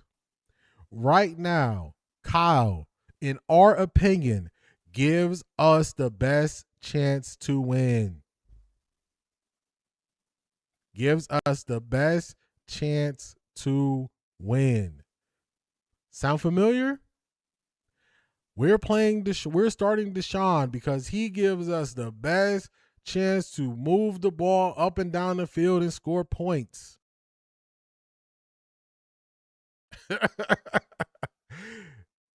This has happened before. Coaches have used the exact same script. They didn't even change it. They say the exact same thing. Exact same thing. Now, I will give you that. The difference is all other teams' fans were screaming for another team's quarterback to start every day. Another team's quarterback? Actually, in Denver, they were calling for Tim Tebow. Tim Tebow eventually had to start. He took them to the playoffs in the he took them to the playoffs and won a playoff game. Even though I don't believe he was the best quarterback ever, but in that situation, he was the better quarterback between the two. They didn't want to play him. They took out billboards saying that they should play Tim Tebow. This has happened before, y'all. The best players don't always play. The coaches make these decisions, and they dig into the decision that they made, and they just say, I made it. That's why I said, don't feed me all the fluff. Don't tell me all the stories. Don't tell me this is why, this is why. Get up there, say it with your chest. I believe that we're going to lean on Deshaun Watson's experience, and that is going to be the reason.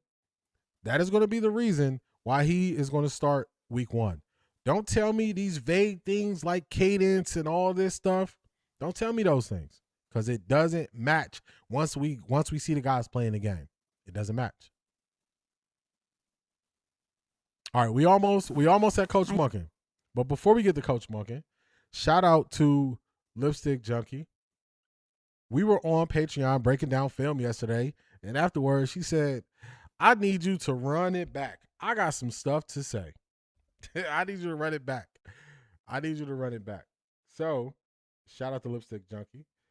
Let's do this. Let's take this down. Let's add this up. Let me clean up some stuff on my end. So this has happened. I just gave you all real life examples of this happening before, and in all of those examples, it backfired. So if people say this doesn't happen, the best quarterback always plays, just tell them to go back to the time when they were playing. This happened right before their eyes, and they act as if it didn't happen. They act as if it didn't happen. So, shout out to Lipstick Junkie. We're going to hear from Lipstick Junkie today. Let's do this. More than just a name on the screen, you're part of the show.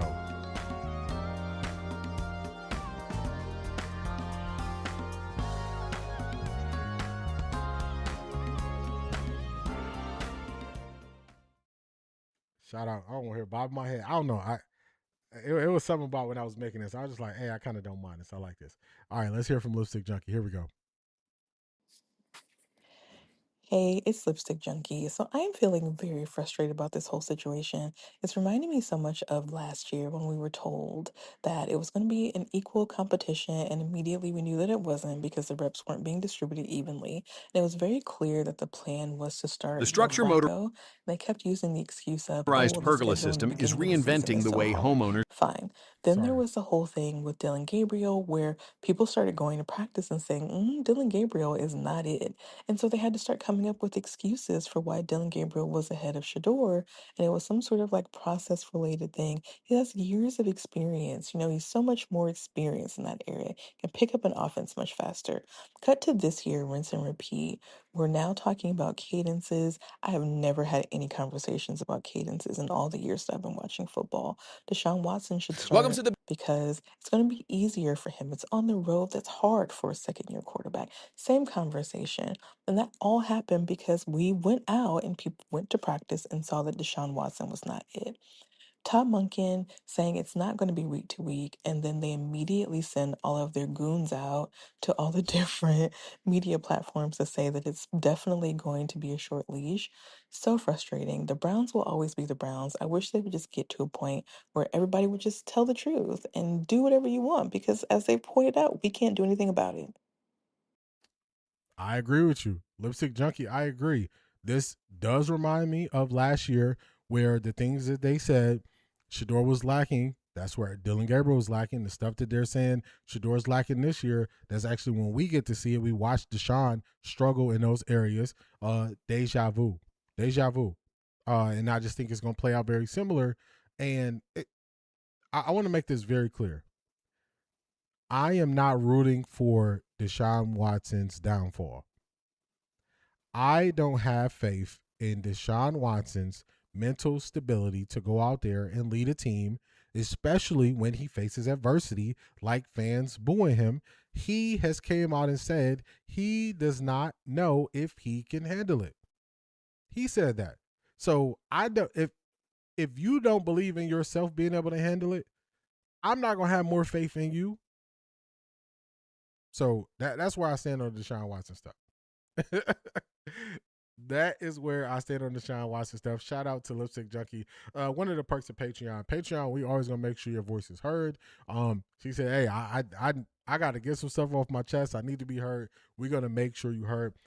So shout out to Shanithia and saying this because it's been a classic.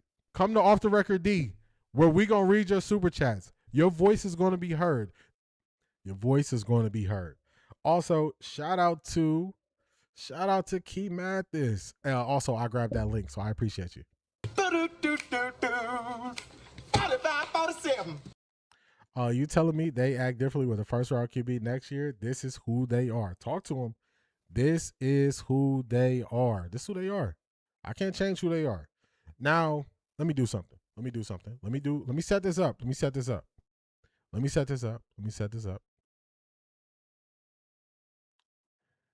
Let me set this up. Let me set this up. Let me set this up for y'all. So, I ain't done this in a while, but it's necessary. I'm going to lay out my case, y'all. I'm going to lay out my case with the facts. It's time for the main event. Let's get ready to rumble!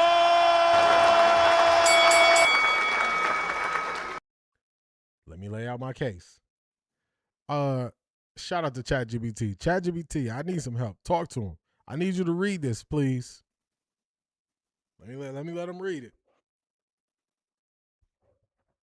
According to Merriam-Webster, lie as a verb means, open quote, to make an untrue statement with intent to deceive, close quote. So the key part of the definition is intent to deceive. A statement being incorrect by itself does not necessarily make it a lie. Under this definition, the person intends to deceive. Okay. Y'all know I go based on what the real definition is. This is the Webster's definition of lie. Just getting something incorrect doesn't mean you lie. You were lying. Your intent. If your intent was to deceive, that is what makes it a lie. I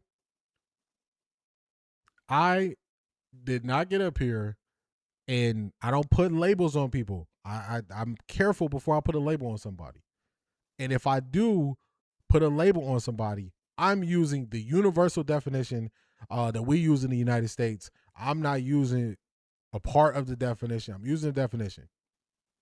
Intent to deceive is the basis for my argument. So this is what we're going to do. We're going to start off with what Coach Monken just said. We're going to start off with what he just said. So we're going to go to his last press conference. You mentioned yesterday the long game. Hold on. Hey. The setup now. Calm down now. Calm down. You don't get your time to speak. All right. Let me make sure y'all can see what I'm doing here because I want y'all to hear it. This is what head coach Todd Monken said yesterday. I want this to be fresh on your minds. These are his words. I'm not going to change his words. I'm just going to play his words that he chose to use, that he chose to say. So here we go. It'll be a longer run up to whenever he plays next in a regular season game. Maybe set him up for better success than as opposed to throwing him out to the wolves on the road in week 1. Well, I don't know that. Every player's a little bit different. You've seen quarterbacks go in there and right away play well, and you've seen others that need some time, and that's at every position. Some, it happens quicker than others. Some had further to go. I know this, that from the jump in the offseason when he showed some things that I really liked, the way he's wired, that's when we made the decision to give him more reps. That's when we decided to make it a competition for Shedeur and for us. That was the point of it all, to get where he's at today. Because early on. So it wasn't a competition from the beginning. Shedeur improved. He impressed them so much.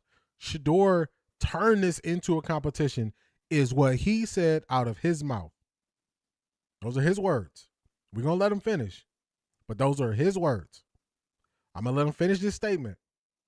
Let's let him finish this statement. In my opinion, it was pretty obvious that Deshaun was ahead. His experience, right? He should be. Right? Hold on. Hold on. Let's run that back.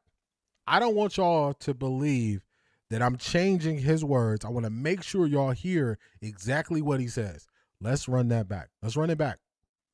And this is very important. Welcome back, Ivy League Mac.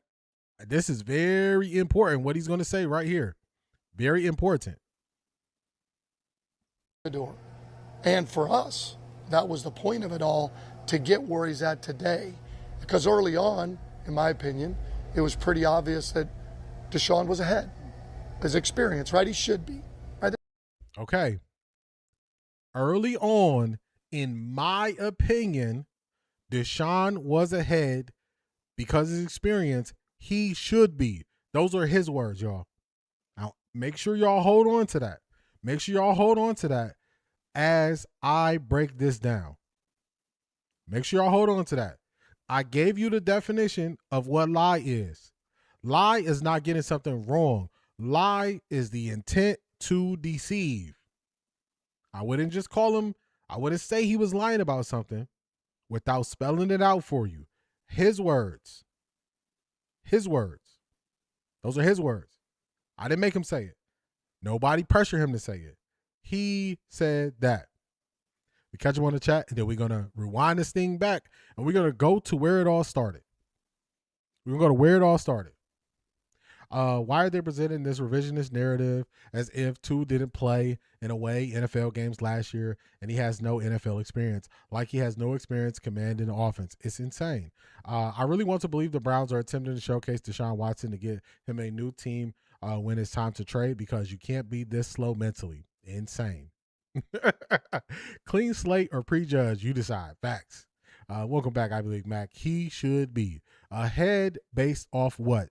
We got questions. Well, Todd, you told the head clickbaiter that Deshaun Watson was not ahead when she said Deshaun was ahead. Funny you mentioned that. Funny you mentioned that, Ivy League Mac, because we're going to go play those words when he said it. There wasn't a clean slate. Ding, ding, ding, ding, ding. I thought he did say that already about being ahead, but had often mentioned operations. We're going to go to the beginning. The first thing that he said. Todd was telling the media info this whole time. It was so odd. Lance said word for word what Todd said, bar for bar. Y'all starting to put it together? That's why I'm telling y'all this was his decision. He had the final say in this. Laurie, what's going on? Welcome in. You made it just in time. Just in time. Now,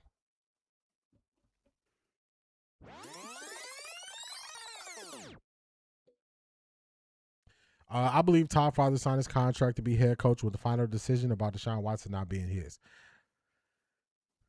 I don't know. It's hard for me. It's hard for me to believe that because before I would just kind of block out the noise of what a lot of the media was saying, but now that I know that he has been feeding stuff to the media this entire time, now you got to pay attention to it, because now we know that he's playing the media game and he's been putting it out there. So I got to look at now the media saying this was his decision. I would never look at what they were saying previously, but it's been confirmed. The lead content creator did her victory lap yesterday. So I got to believe it. He's been saying it. He's been leaking it. They didn't just get this from nowhere, I guess. So let's go back. How did this start? And remember, intent to deceive is the definition of lie. Let's go back to the beginning. Based on his opinion, Deshaun Watson is ahead due to his experience. He should be. Those are his words. Let's go to the beginning. The line would indicate it was his decision and he's been covering the tracks. You're putting it together. You're picking up what I'm putting down, Zedric. I think it's unfair to say we know he was feeding the media. He was not feeding the lead content creator. I can see it being to Raislin, but that's it. I want you to go to. This is what I want y'all to do. I'm not just saying this stuff. Remember, I don't do what other people say. I don't just get up here and say stuff. This is what I want y'all to do. I'll do it for you. We're gonna take a detour. Let's take a detour. Y'all want some evidence? Y'all want some proof? Let's do it. Let's do it.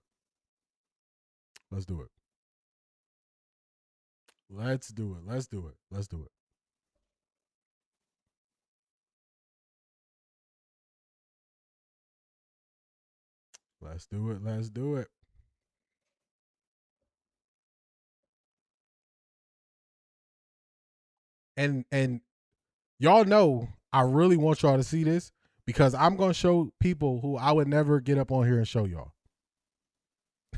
I'm going to show y'all people I would never get up here and show y'all. I'm going to show y'all. You want proof? I don't run from the proof. Here we go.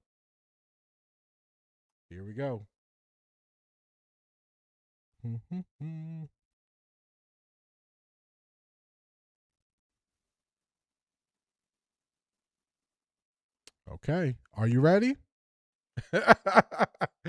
Are you ready? Let's go.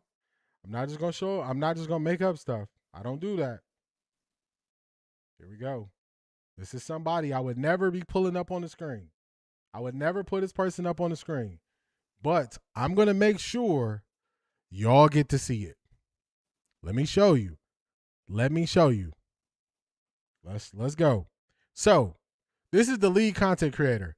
We know exactly what this lead content creator said, and she did not move off of. What did she say that sent the world spiraling? She got so many posts. I'm not going to go find her post. Y'all know what she said. She said that Deshaun Watson was ahead.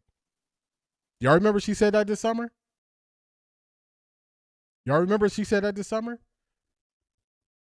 Do y'all remember that? Nobody heard that. Everybody said, where's her sources? Everybody, do y'all remember this? Or am I making this up? Do y'all want me to go search when she said it? When she put the article out? Did everybody talk about that kind of broke the internet early on? Or are we on the same page? Does everybody recall this happening? Do y'all recall this happening, or am I making this up? I'm just asking for a friend. Let me make this bigger. I want y'all to see it.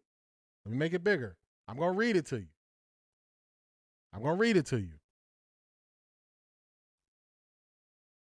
All right, let's go. I know sometimes, people just say, you on YouTube, you got your little show. Some people just be making up stuff as they go. They want to throw you in the box of the people who make stuff up. I am not up here just making stuff up. Okay, so we do remember. We on the same page. Now that we have that information that she said previously, let's go to her victory lap. Let's go to her victory lap. And then after I show you this, I just want to ask you the question. Who do you think she got the information from? We heard it from his mouth. We heard it from his mouth. Browns, Todd Monken admits it was pretty obvious Deshaun Watson was ahead early on and that Shedeur Sanders made it a competition.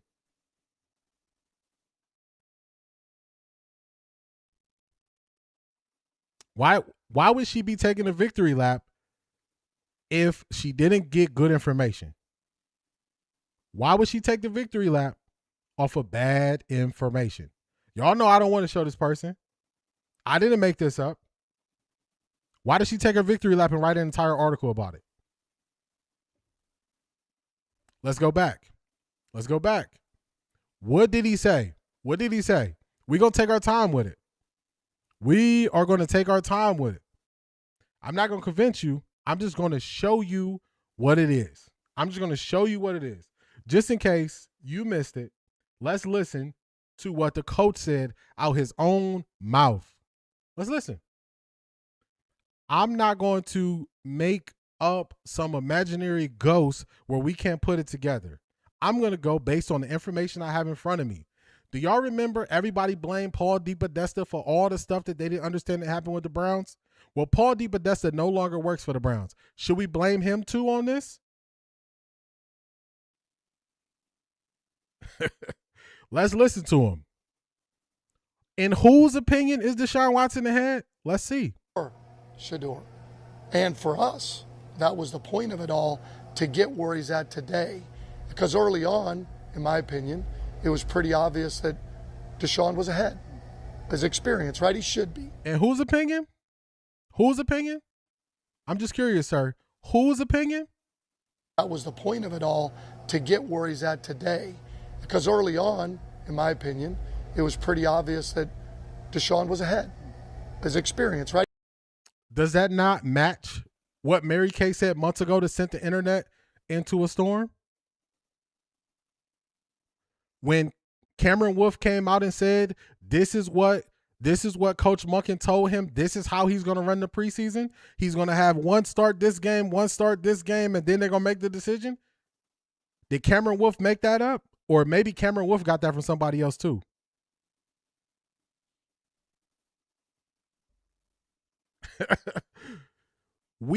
I have theories on Deshaun Watson's agent leaking stuff as well. I don't disagree about that. What I'm not going to do is blame somebody else when he came out and said this. I'm not. I said it, a week ago? I said, hey, Deshaun Watson agent be putting out good stuff. I said that a week ago. I believe that also. I believe in this situation when this matches exactly the words that she used months ago.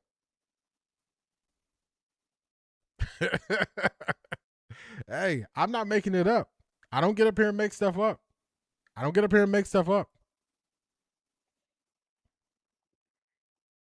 He could have just said organizationally like he did the day before.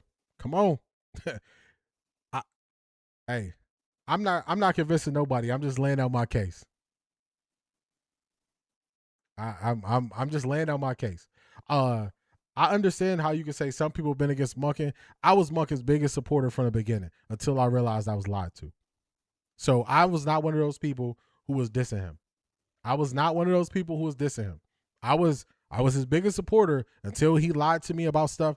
If you lie to me about stuff you don't need to lie to me about because you have the ultimate say so, I don't give you grace after that.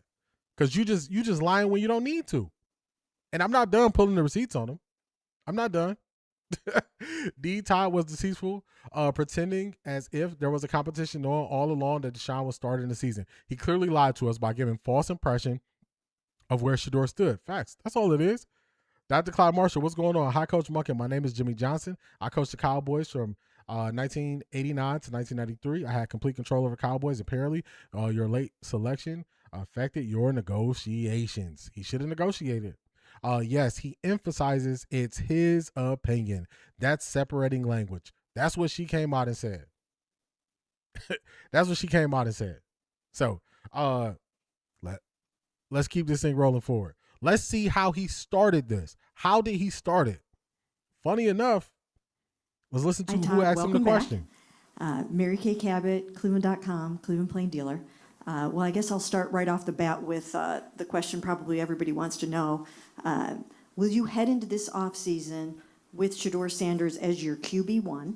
And if not, what is your approach to the whole quarterback situation as you move into your new job? Well, I think like any position. This is going to be his opinion. She asked him about it. I'm going to let him speak. He also said that he never said Deshaun was a better QB than Shedeur at a press conference also. Oh, I got more receipts. I got more receipts. Remember, this is his first press conference. This is 6 months ago. We're going to go 6 months ago. We're going to go 4 months ago. We're going to go 3 months ago. We're going to go 2 months ago. I would not say he lied to us without concrete evidence of showing how he lied to us. I don't just put those tags on people. I'm not one of those people. Ultimately, I think he was wrong, but he's not the full-on enemy. Shedeur needs an ally. If he was honest to Shedeur about developing but not starting him, I'm okay with it. That's fine. I never said I'm an enemy of him. I said I'm going to change how I view what he says. I also said X's and O's. I believe in his X's and O's. I'm not. This is not a rally cry for everybody to go against Coach Monken. What this is to expose that he lied when he didn't need to lie. I want to make that very clear. X's and O's, I still believe he can do good things with X's and O's. Do I believe he lied this entire time for no reason? Yes. Now what am I showing you? Proof that he lied this entire time. Am I saying I want him fired tomorrow? No. Am I saying I'm not just going to believe what he says blindly? Yes. I'm going to believe what he does. I'm not going to just believe what he says because he's giving me reason to not believe what he says. Hopefully that's clear enough. That's how I'm viewing it. And for me to say, remember, I was the last person that called him a liar. I said he misled me when it was the situation with the reps, when everybody else jumped out the window and called him a liar. So I'm not the person that's just jumping out the window.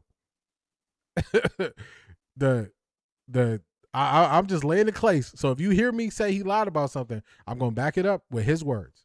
That's how I handle it. This collusion goes deep, and calling it a conspiracy theory doesn't change anything because as of now, all conspiracy theories have proven to be correct. Yeah, you can't call that thing a conspiracy theory. Monken wanted a head coach job, willing to do whatever, period. That's fine, and that's still on him. Monken also said the first one to start in the preseason will be QB1. The Browns continued to prove it was Deshaun as QB1 when he took Shedeur's number one reps. Facts. That's fair. I'm not going to take anything he says face value. His straight talker persona is out the window. We on the exact same page. Another thing Monken said about Shedeur have came leaps and bounds and is very impressive. I heard him say that too. Last season we had Flacco, Pickett, Zappy, and Huntley as QBs. It wasn't a QB competition then, and it's not a QB competition now. Just my opinion. Facts. I agree with you. But why would he pick Deshaun Watson if he know he not better? He set himself. Doesn't make sense to me. I don't want to know his thought process because it doesn't make sense to me. So I'm not looking to find out what he went through to check this off. The only thing that I can think that makes sense to me is he made this decision regardless of what happened Saturday, and Saturday went terrible for his plan, and he dug in and said, my plan is the plan. That's the only thing that makes sense to me. And it's not a way I would handle it. We can't force allyship on those who truly show us they are not one. Yeah, I'm not telling people. I'm not telling people that they shouldn't like him or anything like that. I'm telling people, me and him being a straight shooter and former NFL player saying he was a straight shooter, he ain't a straight shooter to me now. He's not showing that. I don't think Monken didn't believe she didn't have it in him. He got shocked. Notice the straight shooter facade has ceased. Where is the curse words, bombastic attitude go? Yeah, it was an act. All right, let's get his answer. On the team, that's still to be determined. Am I excited about Shador? Am I excited about all the quarterbacks in the room? Am I excited to coach this football team? Absolutely. I can't wait for them to get back and for us to get started.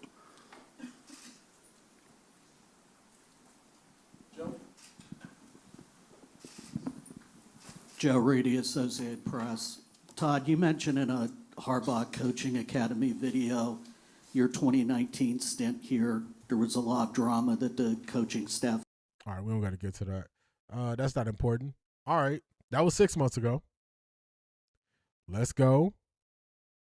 You have to have QB1 set going into training camp, or is that something? This is also 6 months ago. I don't know if y'all can hear the question. Do you need to have QB1 set going into training camp? Let's go. You open, Shador, Deshaun, whatever QB. You would hope that that's the case. You would hope that by the time you get to training camp that the reps that you're giving to a quarterback is for your starter. Whether we get to that place, I don't know. That'll be determined in the offseason as part of it. It's just another part of the piece. I haven't heard you use the phrase open competition yet at that position. Is there? I'm going to repeat the question so y'all can hear it. I haven't heard you use the frame open competition. I haven't heard you use the phrase open competition. Is this competition open? I'm just going to play his words. Sure. I think it's an open competition. I mean, I don't know why it wouldn't be an open competition. And I don't mean that saying it harshly, but I don't think there's enough on film over the last couple of years, one way or the other, to say, boy, we have a starter at quarterback yet, whether internally or externally. These are his words. He had the opportunity to clarify if it was an open competition. Why wouldn't it be an open competition? I don't think we have enough on film to decide. Do y'all need me to play again what he said yesterday? Let's keep it going. That was 6 months ago. There's more. But wait, there's more. Ford disqualified himself Saturday and still wasn't enough to pivot, told us it didn't matter. It didn't matter. The organizational decision for QB1 was made long before the preseason games. Hell, even Shador made gains every game last year, so him giving Shador praise without context doesn't mean ish. Yeah. Open competition on the thumbnail. Facts. Him imploding really set the table for Shador to come in and save the day. Things keep working out in his favor. Seems like God's timing. I think he wanted Deshaun because he is a vet. I think he did not think Shador would have developed the way he did, and he was surprised, but I think he sees that Shador is better. I don't know what he thinks. I'm just going to go based off his actions. I used to be able to go based off what he thought when I thought he was a straight shooter.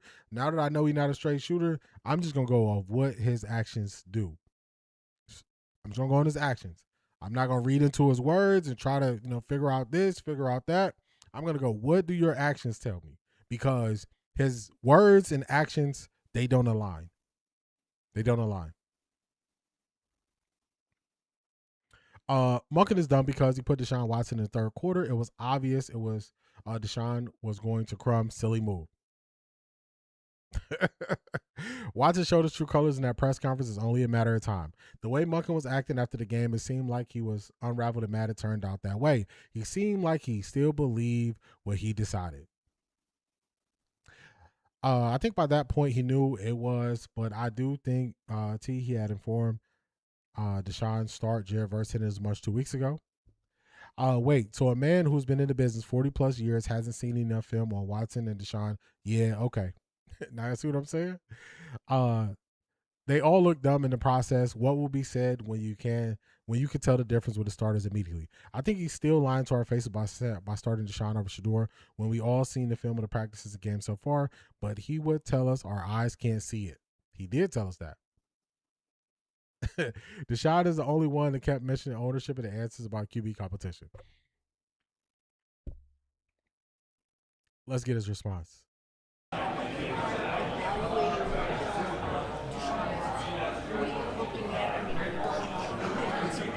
to his Houston days, or you're trying to look at what he's done in Cleveland? How are you trying to get a read on what he might be able to do? I really haven't looked at much film from the past of Deshaun. I know he's going to be part of the roster, and I know he's played at an elite level in the past, and we're excited to get to work with him. I know he's excited about getting back here and getting to work. I remember when you Haven't looked at much film on him. We're going to see where it goes. Okay. In your opinion, he was ahead, right? In your opinion, he was ahead. Should have been ahead. Hey. I'm not getting in front of no train wreck just because at one time I believed in somebody. I'm a person, as soon as I see what I believed in was not true, I'm out. I'm out. I'm out. I'm out. Arjizzle. So I'm giving him credit for what he did and said. And what he did and said was tell lies. That's what he did and said. I'm giving him credit for that. Let's go. 4 months ago. He said that, I know you previously said that holding like a four-way quarterback competition isn't ideal, and Andrew kind of indicated that he needs some polish for his game. But do you feel comfortable with like the plan going forward to not only hold this quarterback competition, but to get all the quarterbacks the reps that they need, the young ones to develop? Well, let's just talk about what competition means at every position. Every player that's going to be a part of our roster is going to be competing, right? I mean, whoever we bring in, starting with rookie minicamp and then OTAs, mandatory minicamp, and then training camp. But as we've spoken before, at any position, that doesn't mean equal reps. I mean, there has to be some form of a depth chart per se. Everybody has a chance to compete. They're not always going to get equal reps, if that makes sense. You know, what is a competition? Every guy that's in training camp, every guy that's part of our roster, the amount of reps they get, that's to be determined. How played in the last couple of years for Thielen played in the last couple of years? All right, let's skip that. Let's go to the next time. Now, this is the biggest indictment on him telling a lie. The biggest indictment. And you know what? I don't want it to be lost on y'all. Wait, so let me pause this. I don't want it to be lost on y'all what he said yesterday. I don't want it to be lost on you. I don't want y'all to forget what he said yesterday. So let's do this. Let's play it again. Let's play it again. Impressive. You mentioned yesterday the long game with Shador. How could the setup now, where it'll be a longer run up to whenever he plays next in a regular season game, maybe set him up for better success than as opposed to throwing him out to the wolves on the road in week one? Well, I don't know that. Every player's a little bit different. You've seen quarterbacks go in there and right away play well. And you've seen others that need some time. And that's at every position. Some, it happens quicker than others. Some had further to go. I know this, that from the jump in the offseason when he showed some things that I really liked, the way he's wired, that's when we made the decision to give him more reps. That's when we decided to make it a competition for Shador and for us. That was the point of it all, to get where he's at today. Because early on, in my opinion, it was pretty obvious that Deshaun was ahead. His experience, right? He should be, right? There's no difference there. But we made that decision, and where he's at today is a byproduct of that. So, I want y'all to hear this. I want y'all to hear it clear. That's why I played it again. Just want y'all to hear his words. Shador received development this offseason, so I'm happy with that. What I really want to know is what are the details of the gap between Shador and Deshaun. I don't believe he can identify what the gap is, because he just gave somebody a head start in the race. And then he lied about giving a person a head start in the race. And then as the table started to turn, he took the reps from the person who was about to beat the person in the race. That's what it was. He just lied about it. But this is the most. Bottom line, I'm not going to start any pro athlete who needs me to act like his shrink and needs me to rub his shoulders every other day. All right. Let's go. His words. Only his words. I want to again, clarify, and I think you've said this before, you do want to have a starting quarterback on your team that you know is on your depth chart, number one, before training camp, correct? Would love to. Okay, you would love to. You're not necessarily stuck in cement on that idea then. Well, I would love to have that. I'm not there yet, so I can't say that. We've been on the field 3 practices, which was awesome. And to get out there with our players. I was talking to Carson yesterday. He said, feels so weird that we got from phase 1 to get on the field, and then now we're back off for 3 weeks. But it's always changing based on what you see. I don't have a history with any of our players. I know where this is heading. But I don't have a history with any of the players. They're all external to me. Just like when I interviewed coaches for the coordinator position, there was no internal candidates. I wasn't here. They're all external to me. So all the players are external other than Tylan Wallace, who was with us. So at the point is, what I've seen after 3 days, okay, that gives us a little bit of a 40,000-foot view of where we're at. But that can change. Heck, once we get back on the field for 4 weeks at the end of this spring, we'll have a better idea then. But there's only so many reps you get. You've got to start to target towards who's going to start opening day. And now that can still change. And that can change even if someone's getting 2/3 of the rep to someone getting 1/3 of the reps. Because you're still going to play preseason games. You're still going to want to see those guys at quarterback and see how they play. Why is it important for the rest of the team? All right, let's skip forward. I'm just going to play his words, y'all. I'm just playing his words. I'm not going to spend a lot of time after this explaining his moves. I'm just going to pay attention to his actions. What's going on, Marie? I don't believe there's a gap. Shador is better right now. It wasn't Monken's call. Ownership made the call, period. We've all had bosses where we told them what we wanted, and they said, I hear you, but this is what you will do. When I say I'm over Monken, exhausted. I'm not going to convince you otherwise, but I think based on what he came out and said yesterday, I really believe this is more to do with him. Do I believe they have some influence? Of course. But I believe it has to do with him. I believe it has to do with him and his decision. Let's hear this part. I mean, I'm not Patrick from SpongeBob. I don't live under a rock. I mean, I sit there and I hear things, I see things. You're part of that. But I've learned over the years in coaching is your job is to let it play itself out. I said that many of times, like, I'm going to let all of the students take the test. You know, I'm not going to walk in the classroom and before they even take a test, I'm going to observe the students and give them a grade based on what? How they look, how they dress, like nationality, male, female. My job is to let it play out. And sometimes players have they have a fresh start is maybe the best way to put it, or a different style or a different system. So it's my job to do that. And to me, it's the only way. Now, you can be so, again, I would just say there's levels of being objective, right? There's levels where you're like, okay, I believe this player has something more in there, or there's others where I'm just going to be stubborn and say, no, this isn't it. This isn't the direction we're going. And I think that's unfair to every player. I don't care.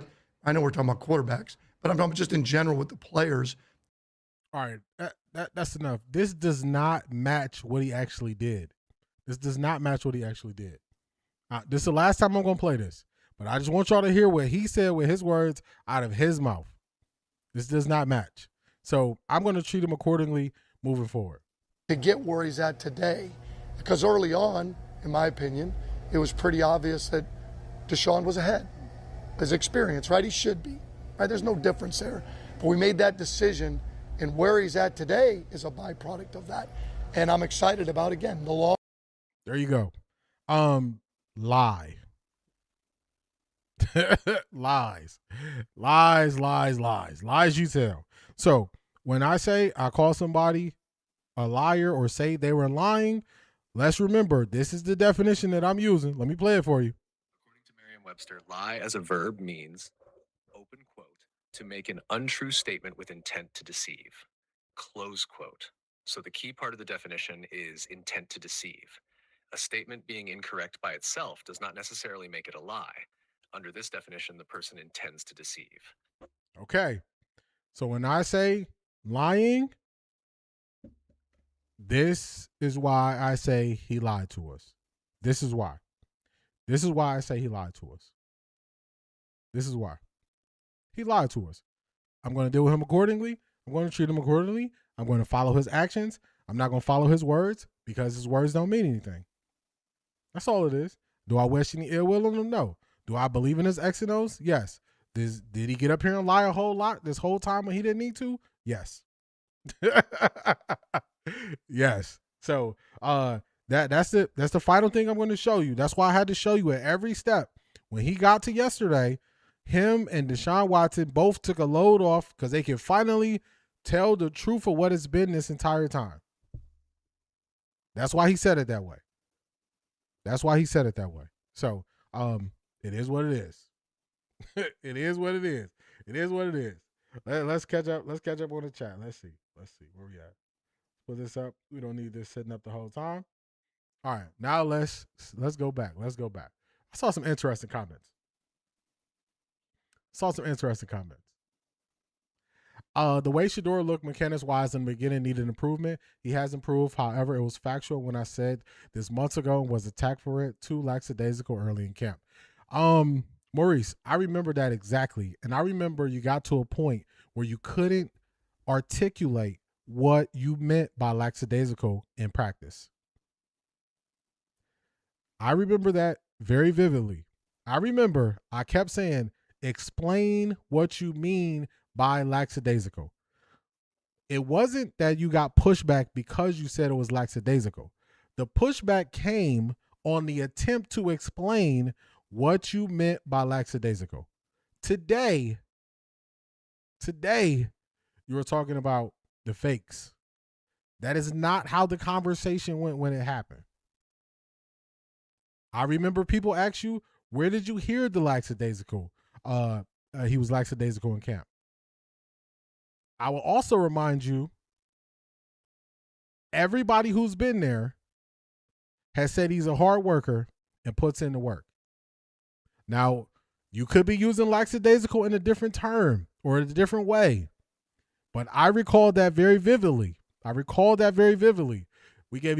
asked you multiple times to explain what you mean by lackadaisical and what you were saying that he is doing. I think it was Marie who asked you where you heard that. It's totally different now to say you need to work on something and it being lackadaisical. Those are two totally different things. It's not the same. I recall.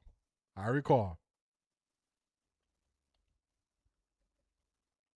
do something. Okay. Now, we're going to do something. Because this is what we got to do. I only go based on the true definitions of words. That's what I go based on. I go based on the true definitions of words. I don't go for other people's interpretation of what they believe the word means, because then we can't have a conversation. So let's do it for everyone to see. Let's go.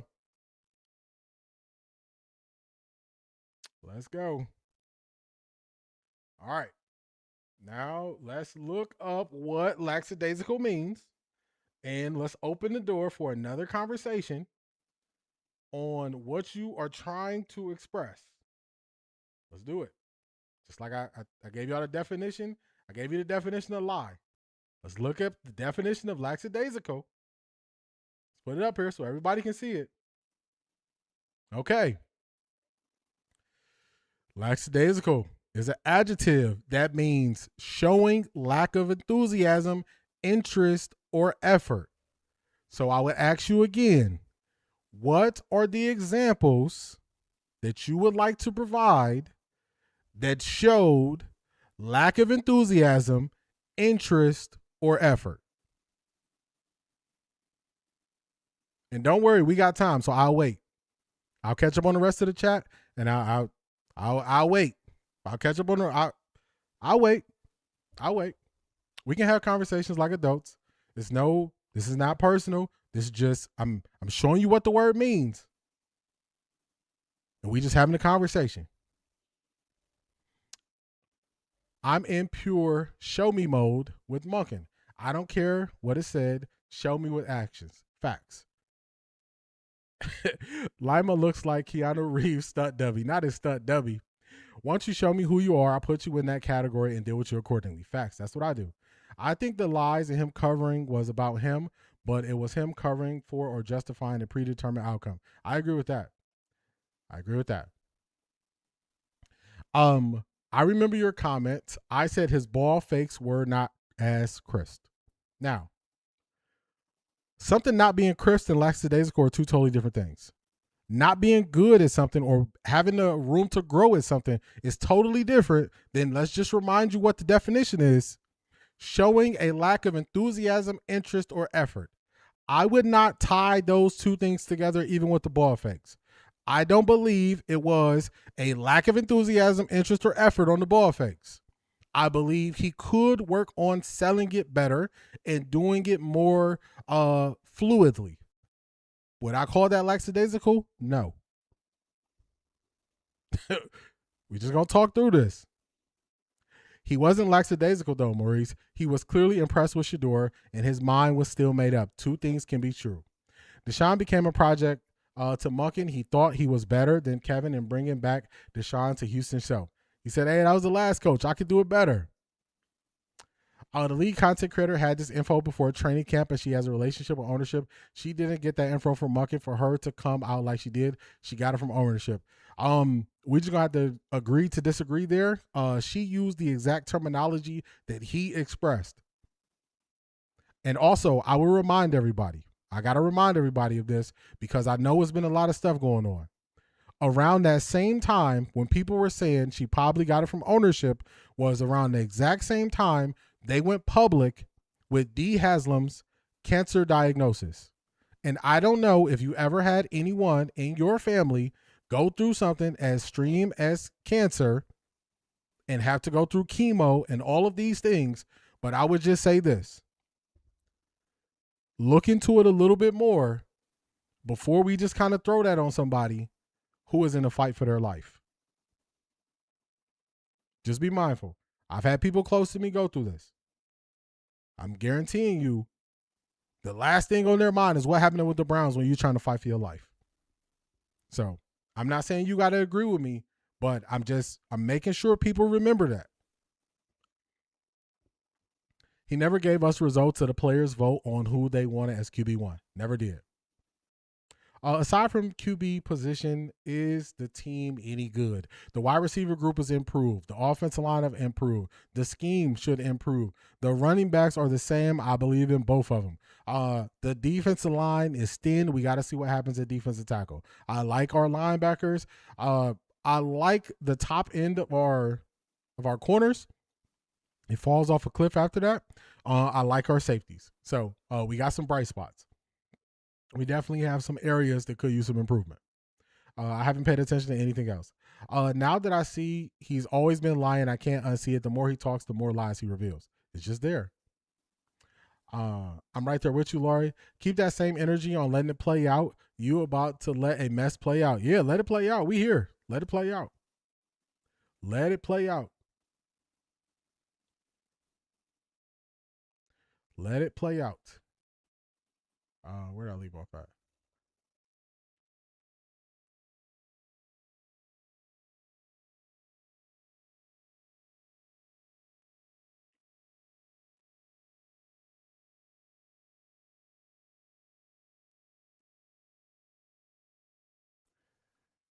I now get it. You and your staff had assumed Deshaun would torch the Bills, second and third stringers.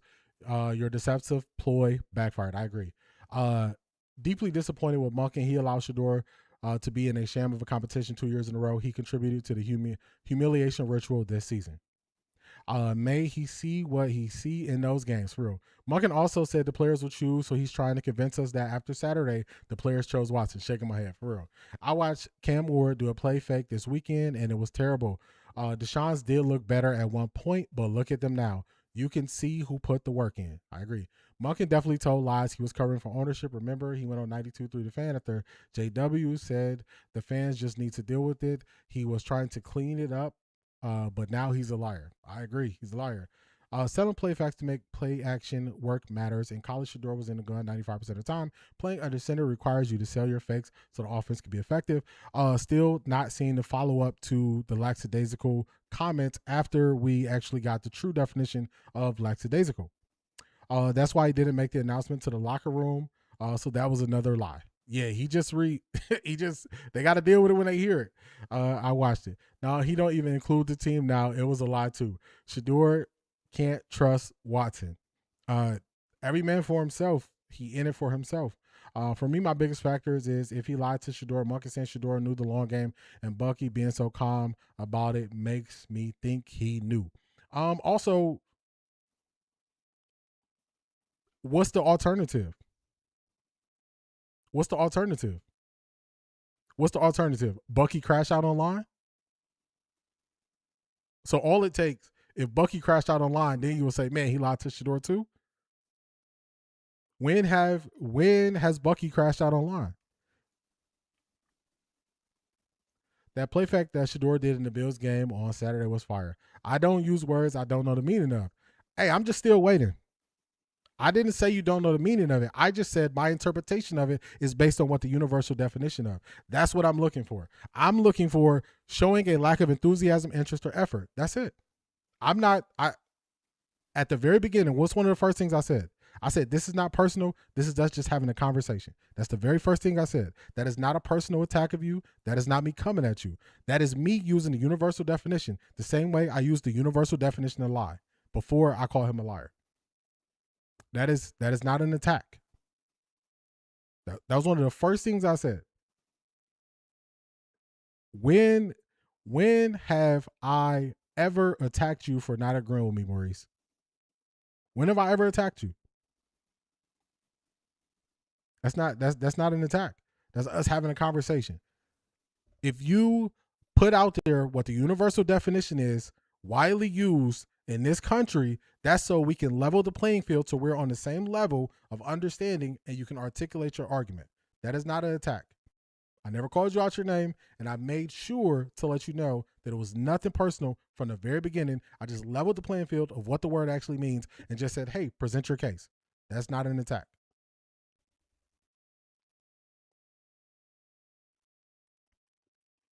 I think it's because of ownership. They made the call, in my opinion. JW said it months ago, and they wanted him to clean it up because the mess from last year, how they handled Shador.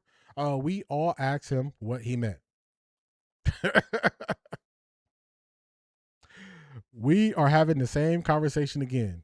We are having it again because the last time it didn't make sense, and this time it doesn't make sense. So we end up at the same spot. I just opened the door. Maybe we have some examples of lack of effort, lack of interest, lack of enthusiasm, because that's what the word means. That's all. That's all. I remember it. I remember it. I know Coach Prime doesn't want to go to the NFL, but honestly, young rookies coming into the league could use coaches like him who look out for players. I agree. Don't confuse lackadaisical with laid-back mentality. I work very hard, but if you talk with me, you think I chill at all time because I don't move with unnecessary sense of urgency. There you go. Read what I wrote. It's all there. Man, this is going the exact same way it went last time. Let's do it. Okay, read what I wrote. It's all there. Let's go back. I don't use words I don't know the meaning of. Let's go before that. I watched it. Selling play fakes to make play action work matters. In college, Shador was in gun. 95% of the time, playing under center requires you to sell your fakes so the offense can be effective. Still reading. Let's keep going. All right, we're going back to what we got before that. The way Shador looked mechanics-wise in the beginning needed improvement. He has improved. However, it was factual when I said this months ago and was attacked for it too lackadaisical early in camp. And after reading what you said, this went the exact same way it went last time, where I still go back to maybe the words you're using to describe what you saw could be something different, because let's go back to the level of the playing field. Lackadaisical is an adjective that means showing lack of enthusiasm. I asked for examples of lack of enthusiasm, lack of interest, lack of effort. That's it. So I read what you said. We're still at the same point we were after the first comment. We're still at the same point. We're still at the same point. At the same point.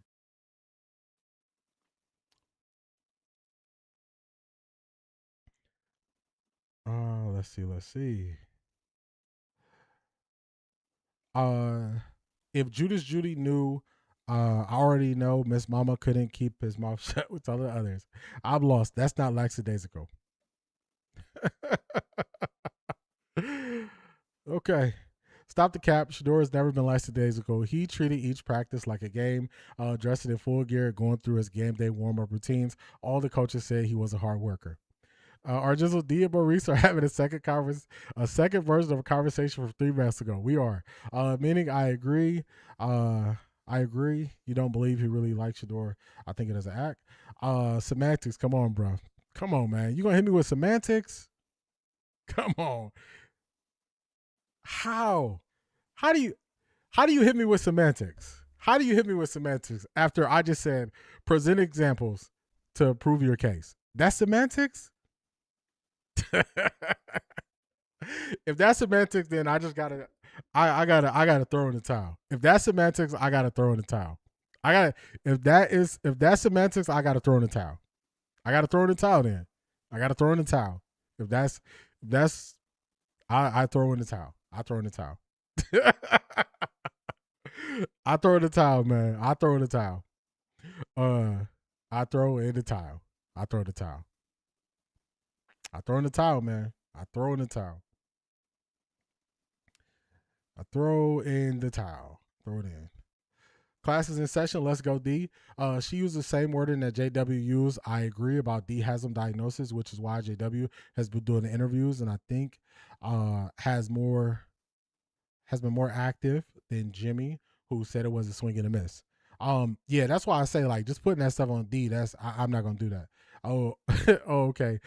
He showed that it's more natural now. Isn't that what practice is for? If he was being lackadaisical, we would see it look like Cam Ward's. Yeah, man. If you watch Cam Ward's play, look, man. Look at the ball fake on the bootleg he did a game on practice verse. I would say that was lackadaisical. Yeah, I see the sarcasm. Shador is never pressed. He's calm. He's never rattled, and that puts people with all those things on edge. That's why Lima can't relate. I don't think Cam cares for under center work. His is definitely more lax. Lies wild. The content creator knew from the start. Yep. If you notice, only Shador brings up the QB room or DG, and Watson is never the other way around. Agree. Deshaun is a 10-year vet. He should be better at X's and O's and operational things at the start. Shador is extremely talented, so he should have closed the gap. Question now, what is the current gap? I don't believe it is. Did he get the same coaching last year as he's getting this year? It's constructive criticism, that's all. I told you, hey, man, I throw in the towel, man. I throw in the towel. You told me it was semantics. I believe I was having a honest conversation with you. Ask for examples, and this is where we got stuck at last time. The last time we had this conversation, we got stuck at when I asked for examples. We are stuck at the same spot. So I throw in the towel. I throw in the towel.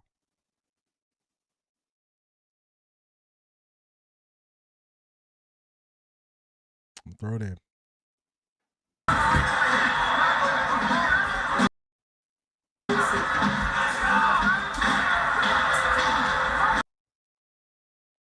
Let's see.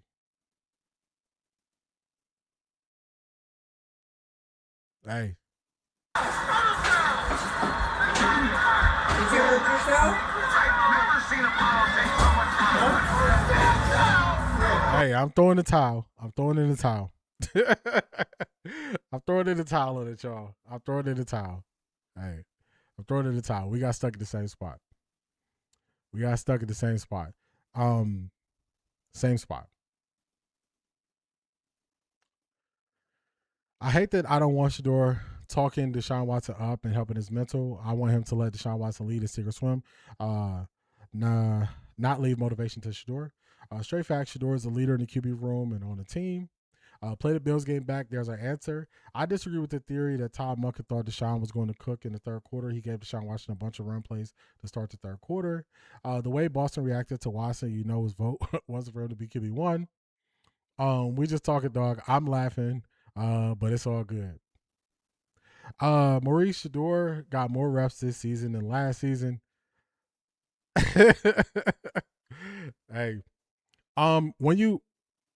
I don't have multiple kids. I have a daughter. I got nephews. Hey, it is what it is, man. Ivy League Mac D, attack me. I'm ready. All right. Hey. Highlighting true intelligence is not an attack. Bring back some voluntary minicamp video. It's there.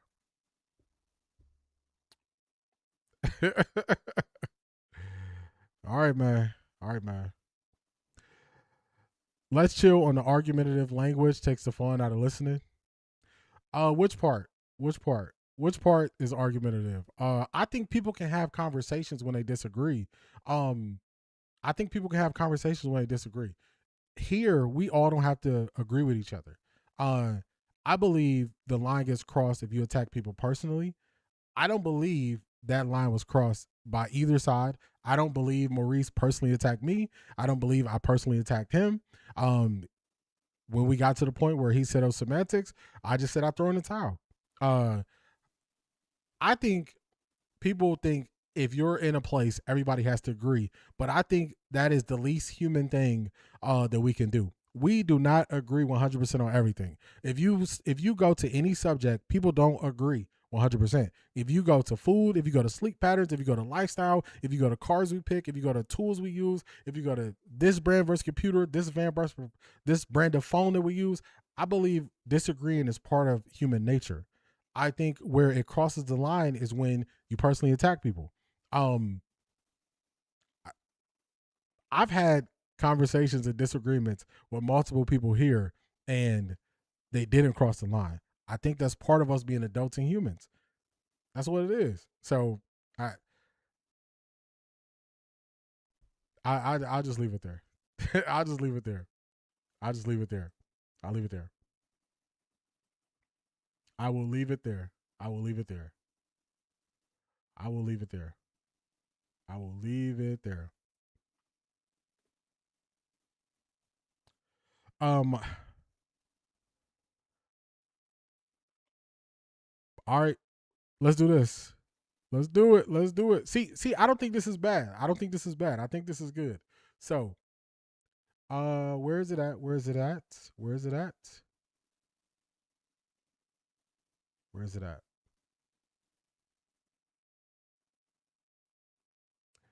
Okay, Maurice, my last question. Did anyone see it other than me? Okay, let's ask the question. Let's put it out there. I think this is good. I think this is good. Early in camp, did Shador look lackadaisical? Let's do it. I think this is good. I think when we all just go to agree, it's cool at times, but there's nothing wrong with disagreeing. Let me make sure I put that right. Early in camp, did Shador look lackadaisical? We were talking about his play fakes now. So let's use play fakes. Early in camp, did Shador look lackadaisical with his play fakes? Nothing wrong with a good old conversation. All right, so we open up a poll. Everybody go ahead and vote. We just open up a poll. Everybody go ahead and vote. After Monk did what he did, We now know you have to watch how media moves because Nathan Segura switched up quick. He was objective, but I did notice his lean towards Deshaun Watson in practice streams. I don't really listen to that many opinionists because I think it'll indirectly impact my opinion. So I like to keep my opinion. So like a Nathan Segura or some, I'm not knocking anybody what they do. I just know me getting up here to give my opinion and my views and my takes, I have to limit how much I listen to other people's opinions.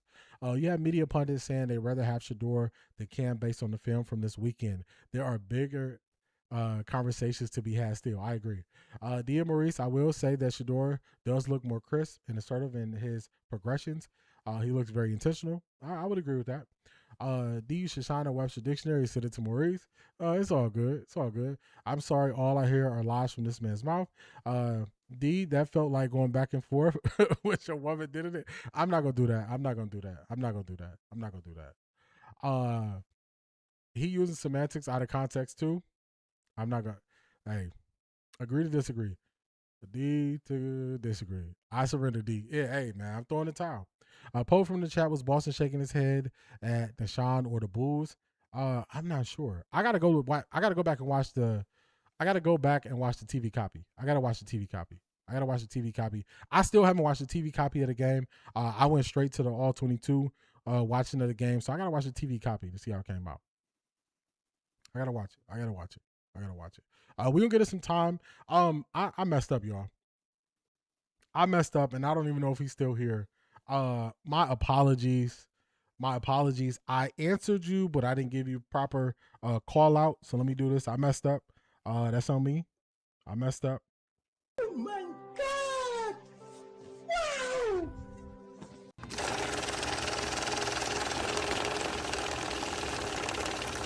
I got money. I messed up. This was on me. Shout out to JB Smooth. I appreciate you. Why do you say he's leaking info? I went right into reading your super chat and then I answered it. So that's on me. My bad. But thank you for your support. Also, thank you for the jewels, everybody. I appreciate y'all. All right, let's get back to the full chat. Let's get back to it.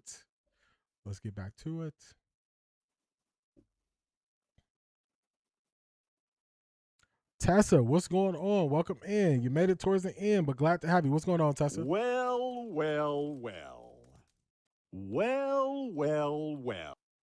What is going on? What is going on? Glad to have you here, Tessa. All right, so we're going to give it about another 30 seconds. We're going to give about another 30 seconds on the poll. We're going to read the results.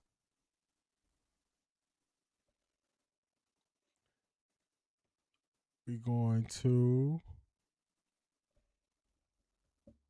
give about another good 30 seconds. I know I did pull a bunch of receipts on head coach Todd Monken. I'm just going to make it clear where my stance is, and then we'll wrap it up with the poll. My stance is I'm not going to believe or trust what he says at the podium.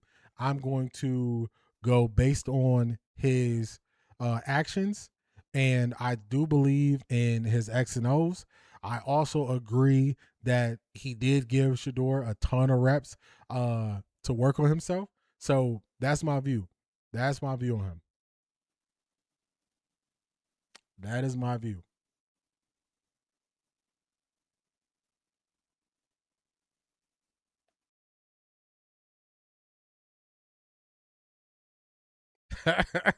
Yeah, good thing you said check the source, because I don't be rocking what he got going on. I don't be rocking what I don't be rocking with what RG3 got going on. So thank you for saying check the source. Also, we do have one more thing to add after we wrap up the poll. So we put a poll in. Let's end the poll. And I think this is good conversation. So 83%, let's read it. Early in camp, did Shador look lackadaisical with his play fakes? 83% say no, 17% say yes. I appreciate y'all opinion and views. Thank y'all for participating in the poll. Thank y'all. We do have some extra things from the plug. So we're going to play this from CBS. Also, shout out to Key Mathis. Shout out to Key Mathis for sending the link to the Coach Prime interview. Coach Prime. I'm going to check this out. It's an hour and 38 minutes. It's an hour and 38 minutes, so I got to check this out. Maybe we could react to some of this on, what day of the week is it, y'all? I don't even know what day it is. What day is it? Today's Wednesday. Maybe we'll react to some of it on Friday. I like to at least get through it one time. So let's do this. Let's get this up. Let's take this down. Let's put this here. Let's see.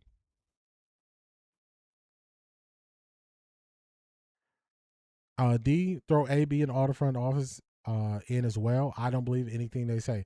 Yeah, it's a blame pie, and everybody gets some of the blame head coaching up. That's how I do it. I don't know if the blame should be 1% AB or 20%. Since I don't know those things, I'm blaming them all. I'm gonna go based on actions, and that's where I'm gonna leave it. That's where I'm gonna leave it. That's where I'm gonna leave it.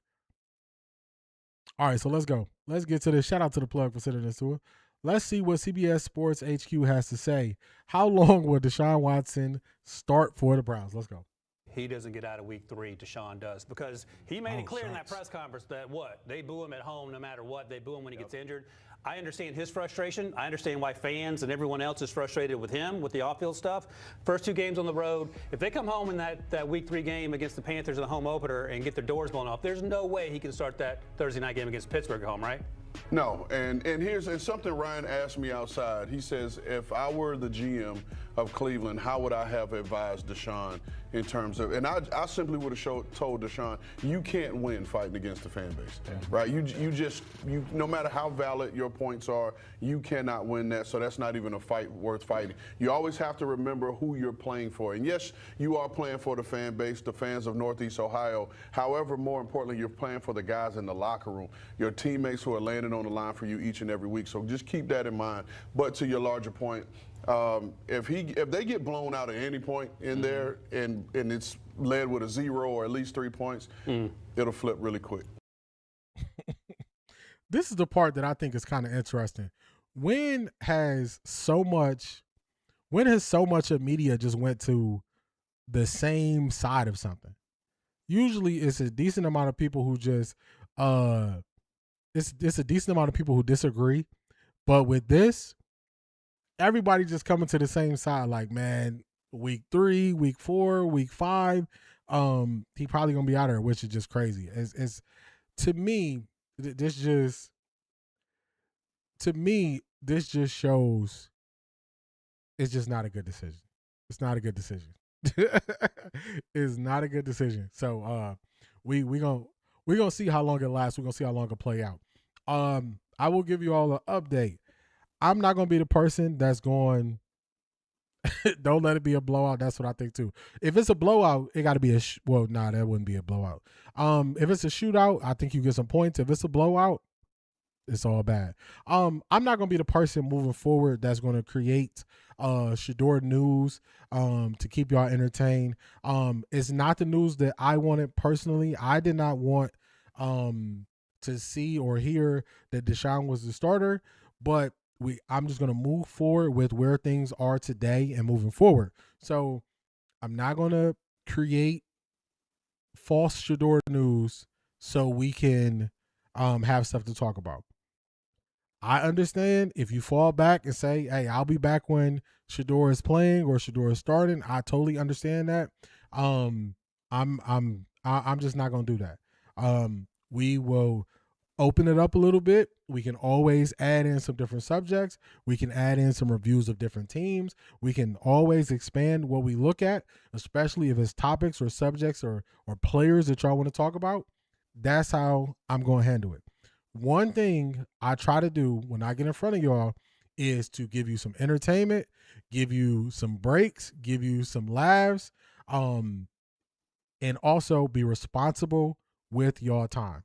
I want to be responsible with y'all time. So that's what we're going to do. That is what we're going to do. So just want to let y'all know. I know it might be whispers and stories and all this stuff so people can,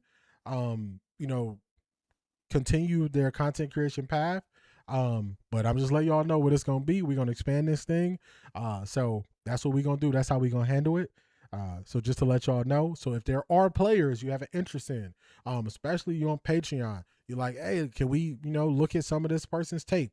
We gonna do that. Y'all say, hey, you know what? It's not after a game, but I got some stuff I want to say. I want to get it off my chest, like Lipstick Junkie did. Let me know on Patreon. We'll open up the voicemail line. So we're gonna be flexible. We're gonna use this time to still talk sports, but I'm not gonna go down rabbit holes on fake stories. I'm not gonna do it, y'all. I respect y'all too much for that, and I respect y'all believing in me and what I do. So I appreciate y'all. I appreciate y'all. Shador got to play in that primetime game versus Pittsburgh. We gonna see. We gonna see. That's a crazy fact. It's obvious that Monken did not make a football decision, not football at all. It's gonna be a live stream for the game Thursday. I don't know. It's been a busy like last 7 days. I'm still up in the air if I do a live stream tomorrow. I'm gonna let y'all know. I'm still up in the air. Do I want to watch it and see how it goes? Yes. I don't know if it's gonna be. I don't know if it's gonna be a live stream. I can't. I can't say just yet. I'll have to let y'all know tomorrow. I have to let y'all know tomorrow on Patreon if it's gonna be a live stream tomorrow. I had to let y'all know. They saw that last preseason game. Respect you for that, D. I'm rock regardless. It'll be fun. I appreciate y'all. I appreciate you, Tika. I'll be here. Stevie Wonder says Shador's practice and play better than Deshaun. For real. Let's use it for some education on the breakdowns. We could definitely do that. We could definitely do that. We could definitely do that. We down either way. I appreciate that, Black Pearl. I believe Monken going to give Watson 2 games, and Monken can voices of accountability because of the money he makes. Shador will be playing in the 3rd game. I would love to see. I would love to see Shador in that 3rd game. I'm gonna let y'all know. I would love to see it. Let's cook the shot when he starts throwing worm burners. Oh man, I appreciate that, Laurie. She said she gonna be here. We'll always rock with you, my brother. I appreciate that, Craig. Can't wait for the Browns versus Jags game. Not gonna lie, I agree. Don't follow the Colts. We worse than Cleveland. Not we worse than Cleveland. That is hilarious. That is hilarious. That is hilarious. Yeah, I'm gonna see Black Pearl. I'm gonna see. I do want to see Taylor Green. I'm not gonna lie to you. I do want to see Taylor Green. I'm excited to see what Taylor Green does Thursday. I'll be watching. I'm definitely gonna watch. Zed, they getting clowned for getting spanked by ATL. They got man. Well, they did make it impossible to play Tua going forward. So win-win. It's crazy. So I've been thinking about that. Y'all know how I said, I believe the Browns gonna have a better record. I'm like, woo. They're putting my prediction to the test. But ATL is helping me sleep at night because, Stefanski going Stefanski. Stefanski going Stefanski, y'all. He is definitely going Stefanski. Nonetheless, regardless if we do a live stream Thursday night, Tuesday morning on Patreon, we still gonna break down the film. Regardless. Maurice, we good. We don't. One thing I know is different for people. As long as it doesn't go personal, I have no problem if we don't agree. I got no problem, y'all. I got no problem not agreeing. I actually enjoy seeing somebody else's perspective when they disagree. So, I never want somebody to feel like they have to come here and agree with everything I say. So it's no beef, no issues, Maurice. There's no beef, no issues. No, Falcons might be cooked, D. That's what I'm saying. That's why I still believe. That's why I think I haven't taken back that stance on the Browns will win more games than Atlanta. I haven't taken back that stance because Stefanski goes Stefanski. They said Tua the first person to lose a comp where he was the only one playing. Oh no, man. Oh man, not. Oh man.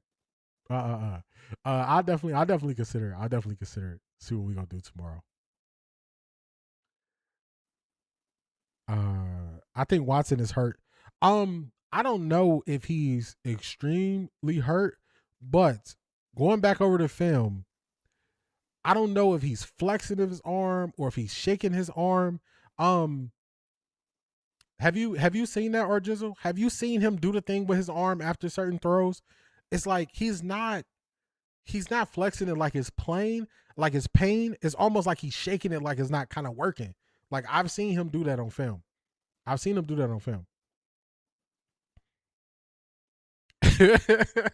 knew it was gonna get good once I said that. All good. Another great show, D. I gotta run band rehearsal until next time. Campaign and beyond. All be well. We appreciate you, Jimi Hendrix. Have a great band rehearsal. Penix supposed to be back for the season. They cleared him from team drill Monday. Man, oh man. I saw something they were saying that Tua and Penix gonna be splitting reps. I'm like, man, Stefanski cannot get away. He cannot get away from quarterback competitions. He cannot get away from it. I think his arm gets numb. I'm gonna see if I can find it and drop a. I should be able to drop a quick clip on YouTube, and I should be fine without them copyrighting me. But I'm gonna see if I can find it and drop a quick clip. It's something he is doing, like he's like shaking his arm almost a little bit. Excuse me. He's shaking his arm a little bit, so I don't know why he's doing it.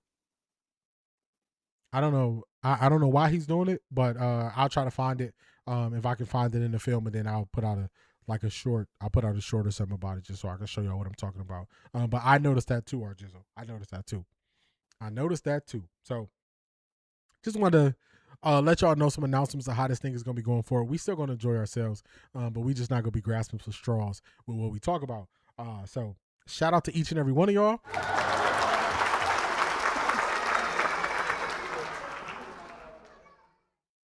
Oh, wait. You see what you get by the Dramatics cover today. You see what you get. Okay. You see what you get. Okay. Where you at? You see what you get. You know what? I want y'all to listen to this. And I'm blaming Jimi Hendrix. Before you go, listen to this. This was inspired, I think, by the music Jimi Hendrix been sending me. So y'all know I play this, right? More than just a name on the screen, you're part of the show.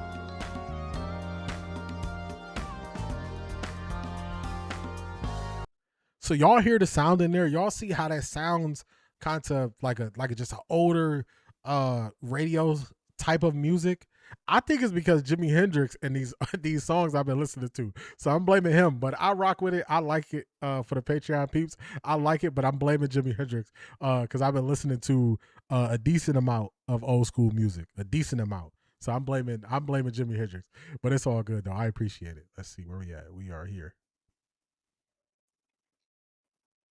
It's what you see is what you get. Thank you, because I was reading it slow and I had to cough.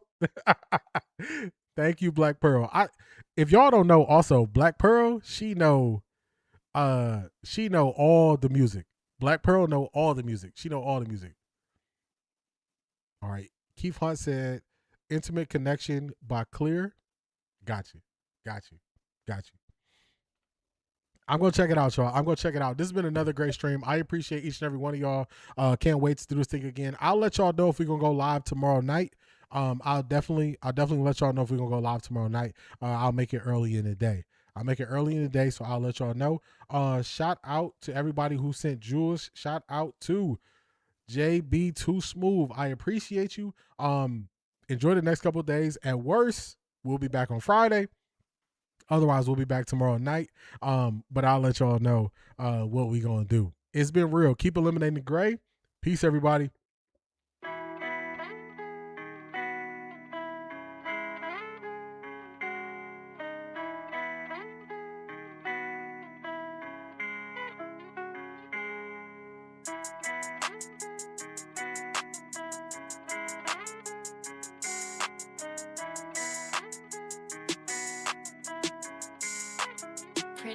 Look at what I did. Look at what I started. Look how far I came, dog. I ain't had no guidance.